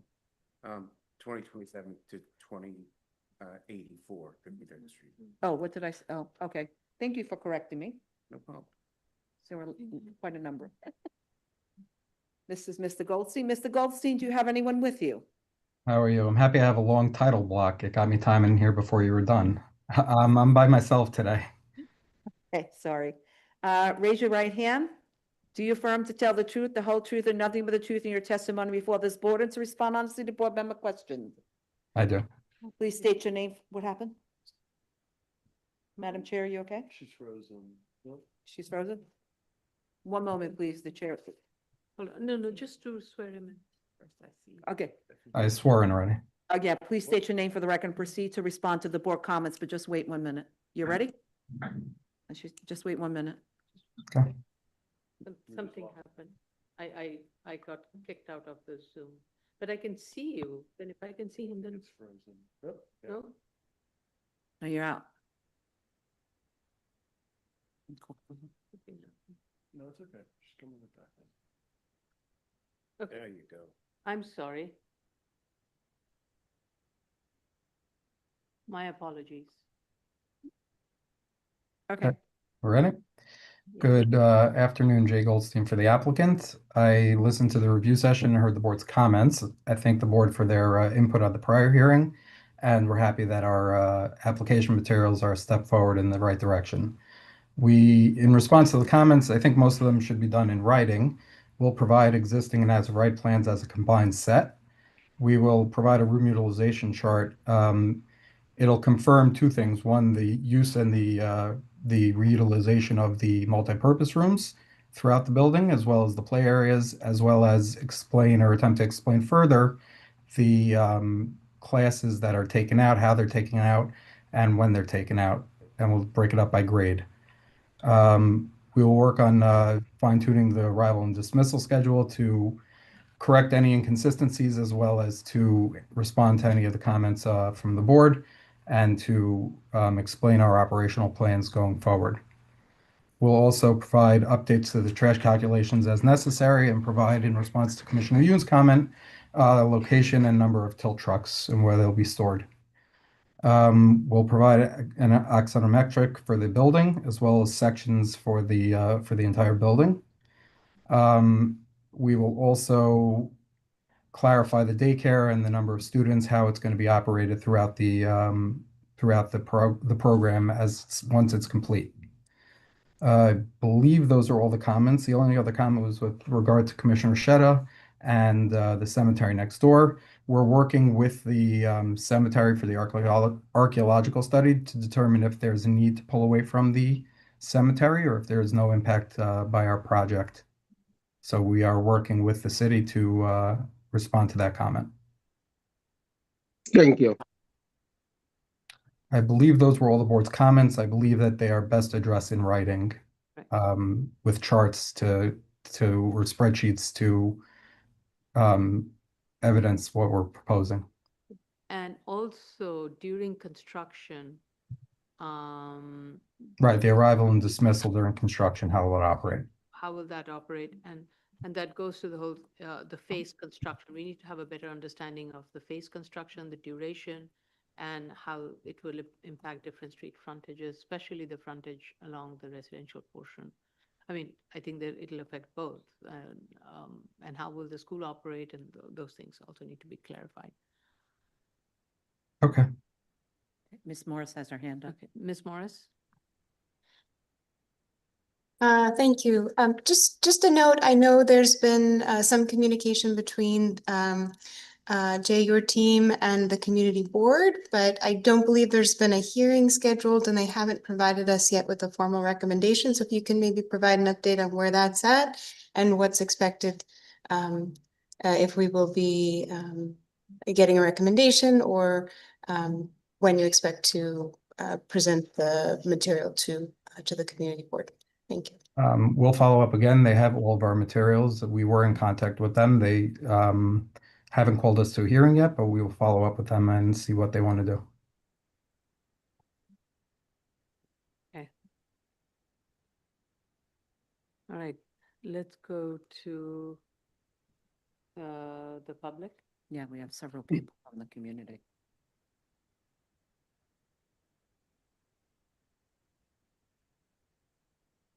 The case we're currently discussing is 2025 37BZ, 38BZ, and 39BZ, 53rd Street, 21st Avenue, Brooklyn. Should you wish to comment on this application? Sorry. Please dial 669-254-5252. At the prompt, you will enter the webinar ID number, excuse me, 160-240-2368 and press the pound sign. At the next prompt, you will press the pound sign only. Once you're permitted in, press *9 to raise your hand, *6 to unmute if you're calling in on the phone. And if you're the Zoom room already and wish to participate, please raise your Zoom hand, which is the little hands at the bottom of your computer screen. Once you are recognized, you'll have 3 minutes in which to comment on this application. So, there are lots of callers here. Yeah, those who want to speak regarding this case, please raise your hand and we will call you in the order of the hands raised. Some of the people who are calling don't have computers. Oh, That's what I've been So told. *9 will be. *9. okay, use *9. If you're on a phone. If you wish to speak, if you're on a phone, use *9. Okay.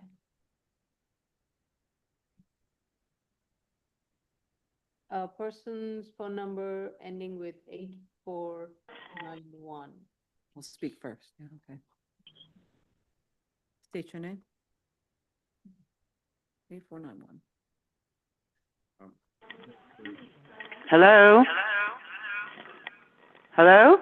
Yes, yes, we hear you. State your name. Okay. I could speak? Yes. Yes, please state your name. Okay. Regarding this this piece of property, Please state your name. Mrs. Spira.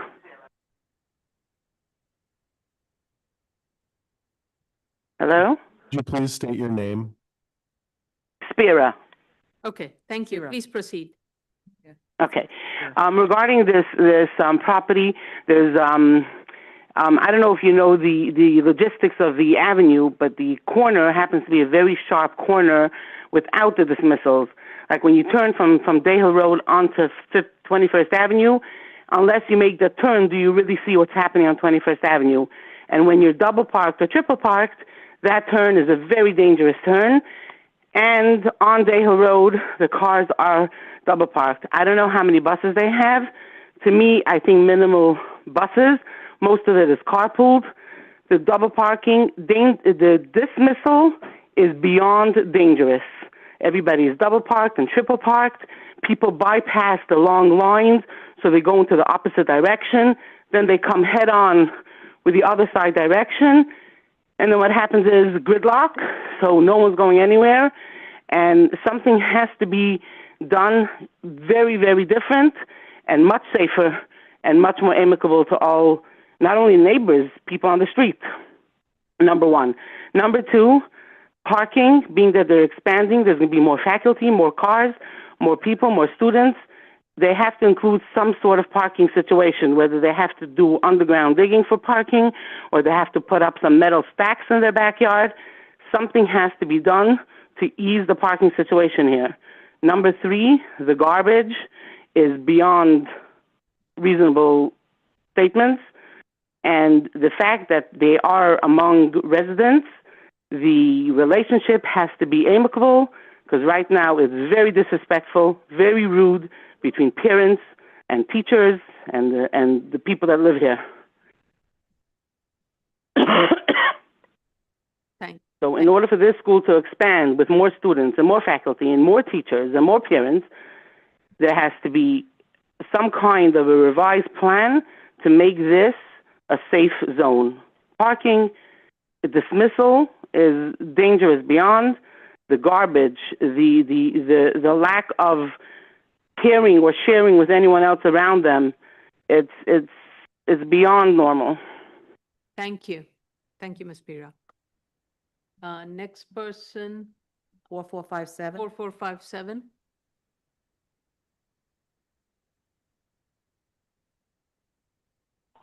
Hello, Yes. Please state your name. State your name, please. my name is Yehuda Weinstock. Mr. Weinstock. Okay, so my house goes through from 53rd Street, from Dayhill to 53rd Street. We have our driveways blocked every day by teachers and terribly disrespectful people. They're rude to us. There's no parking. We get tickets for the dirty sidewalks because the sweeper goes by on alternate side days. The sweeper goes past, and a couple of minutes afterwards, you have the sanitation guy comes around giving tickets. And basically the teachers say too bad. It is what it is. You know, they're driving their fancy cars and they're parking here and do something about it. And if you drive down our street, on our side of the road, this whole area by the school, on our side of the road as well, the garbage hasn't been swept. It hasn't been cleaned in months, or since the last time they had off from school.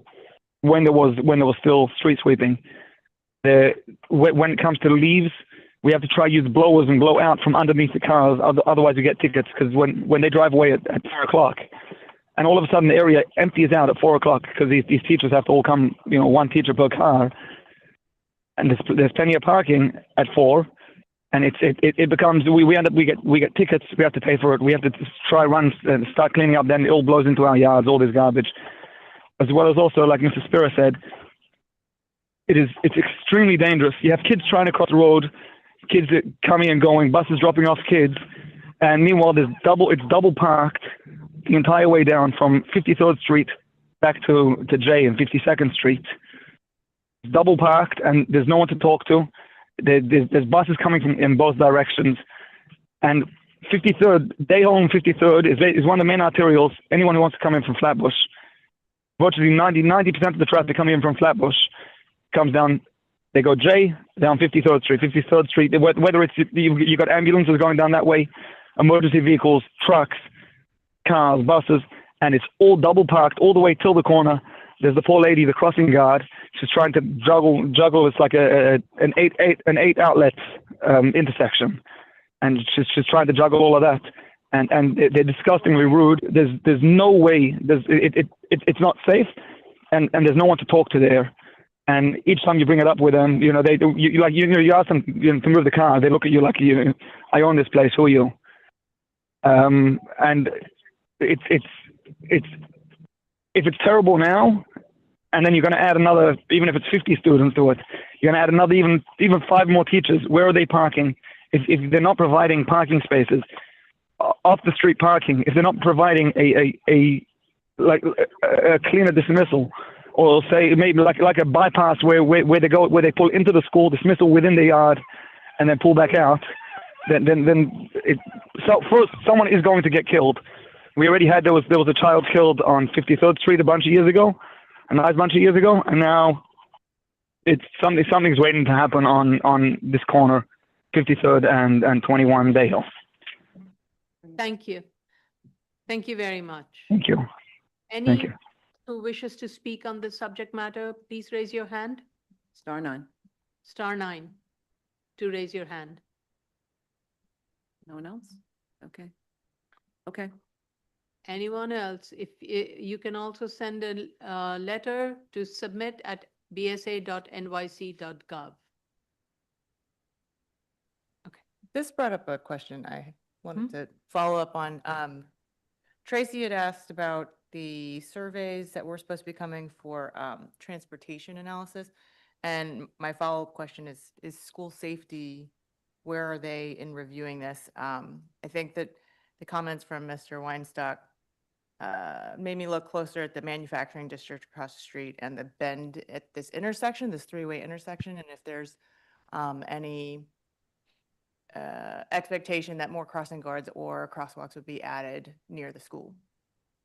Based on the previous hearings, we have not sent this to school safety yet because we wanted them to respond to board's comments. So Right.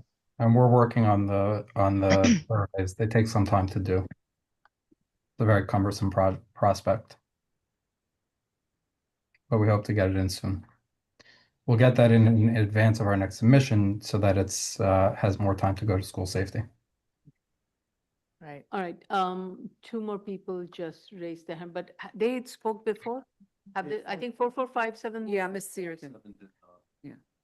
I thought 457 did. Yeah, yeah, I'm sorry. You cannot speak again. Unfortunately, you can put your statement in writing. Those who have not spoken, please raise your hand. 8491. Has. 8419 was Pira. Did 4183, was that the one who? That was the first one. Attempted to join early, said I'm here for 53rd. Okay, 418. 183. I'm just. Yeah. Put them in. Okay. This is, we need to remember the numbers then. No, I know that one. The other one is here too. Myra. I don't know who she is. She's not, didn't raise her hand. Okay, all right. Hello? 2062-4183. We're gonna take you one at a time. If you haven't spoken before, 4183, please identify yourself. You have 3 minutes if you'd like to testify. Yes, good afternoon. My name is Moses Israelib. I live on the block on Day Hill between 52nd and 53rd. The issue we're having is with parking and traffic. When they pick up the kids, at the end of the day, all parents double park to pick up their kids. They take one car at a time, I guess. Now, most of the cars do not double park the way you should, like really close to the parked cars. Cars driving down Day Hill do not know that they're double parked. They don't know they have to go around them, and it causes a major, major mess there. That is one issue that we're having with the park, and plus parking as well. Now, we've had a few times, I don't know what it was, but it was a while ago when they did have with the precinct, 66 precinct came down, we had a meeting in their office, in their building. Whatever they promise and say they will do, it lasts maybe a week or two, and then it goes back to the same old, as they say. Nothing they promise ever sticks or stays. That is the major, major issue, is the picking up the kids at the end of the day, plus the parking again. Okay, thank you. Thank you. Next person? Why'd you pull it out? Sorry. Phone number ending in 2062. You are unmuted. You may speak for 3 minutes. If you'd like to. And if you have not spoken earlier. Star 9? I'm sorry, star 6 to unmute.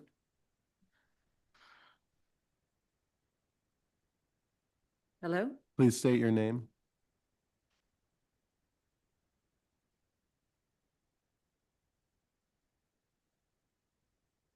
Please state your name versus phone number ending with 2062. What's the next one? No. Okay, wait a minute. If you have comments to submit on this application or statement that you'd like to make, you may submit your comments to submit, SUBMIT, @bsa.nyc.gov. Okay. And the last one I think is 8328. I've tried. You try? No. I clicked the button. Okay. All right. Okay. Well, what do you want to do? All right. So it? it seems, please make your submission to, as our council said, to submit at bsa.nyc.gov if you're not able to call in. Thank you very much. We do read all the letters that are sent to us, and a lot of our comments that you have heard is a result of the discussions and the concerns that the community has shared. I want to go back to the comments that's been raised, and this is the same set of comments that I had raised during my hearing, during the review session. And one is the crossing guards. Why does the school, well, I mean, with the increase in the number of students, a crossing guard should be considered, and you need to put together a plan for crossing guards. With regards to the bus route, it seems and probably also for drop off and pickup, it's a two-way road, especially 21st is a two-way road. And if there are vehicles coming from different directions, especially buses, and so are children then crossing the road and taking the bus across the street from the school? And if so, then that's definitely not permitted. And if so, then you need to put together a very clear plan of how that is going to be done and not going to be an impact for the existing manufacturing business operations and other vehicular maneuverability. And that would require crossing guards at that intersection during the drop-off and pickup period. I would sincerely hope that you're not considering doing that and you're just trying to use the frontages that is along your school. Same thing, what is the operational plan with regards to parents and what kind of training and other things that's done? And this is something that will have to be monitored. And I would strongly suggest that if you have a traffic consultant at the next hearing, please bring them in so that they can fully describe what happens and how it is, how the monitoring and operation is going to happen. And I would be very much, given the concerns that we are hearing, and if the response is not conclusive or it doesn't seem to satisfy us, it will be very difficult for us to proceed because this is part of the neighborhood character finding. Okay, understood. So you need to indicate where do the buses park when they're coming along, either the frontage, and are they making a turn? If they're making a turn, that's causing another set of traffic. So you need to have a clear one-directional flow of bus vehicular movement so that you're minimizing the amount of vehicular pedestrian conflict at this three-way intersection. Understood.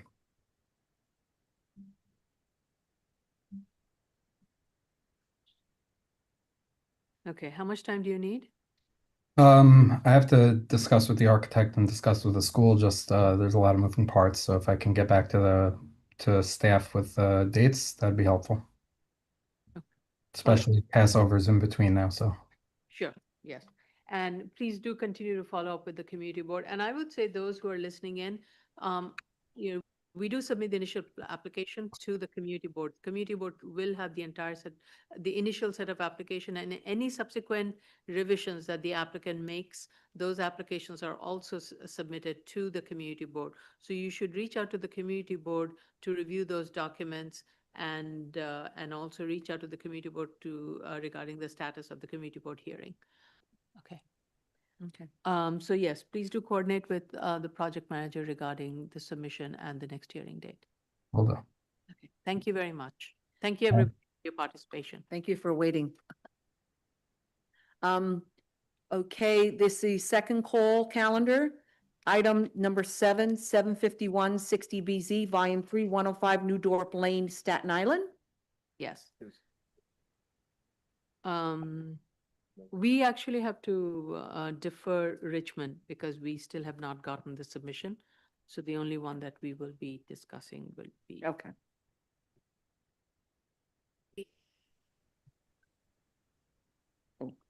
Okay. It's a decision, Ms. Altman.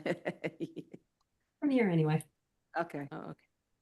Let's see. So we did receive the revised set of plans based on the discussion that we had yesterday. The applicant has revised the open area along fronting Cloister to gravel, which is what is existing today. So that would be retained.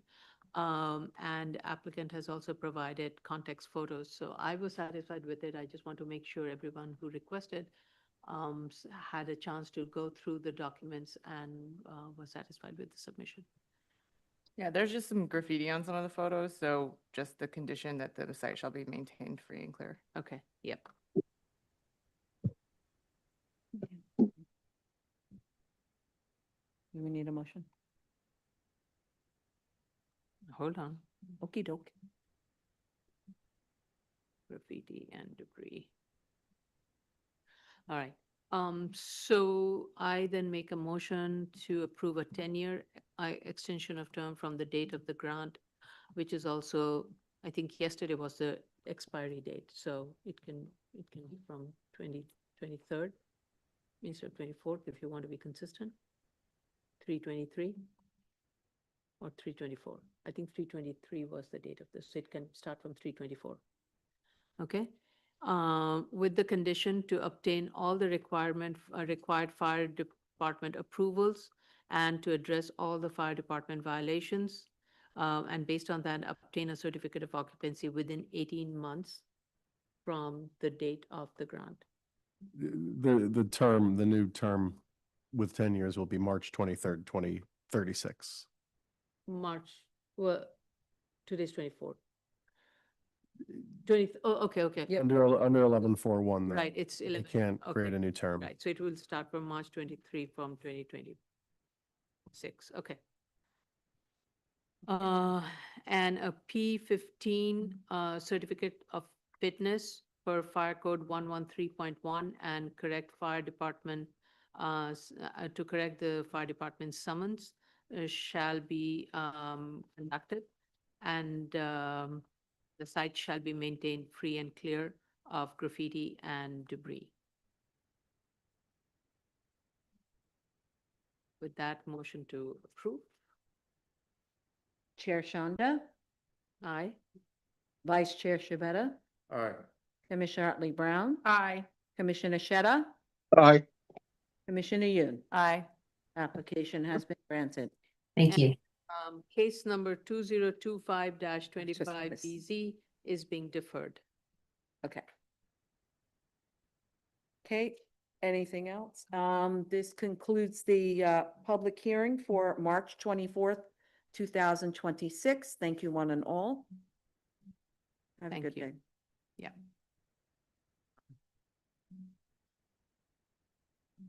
Okay.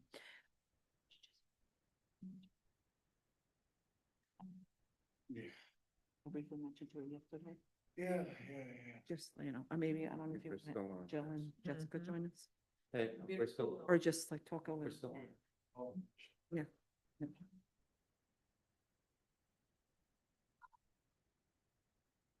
Did you see a Ron Carroll in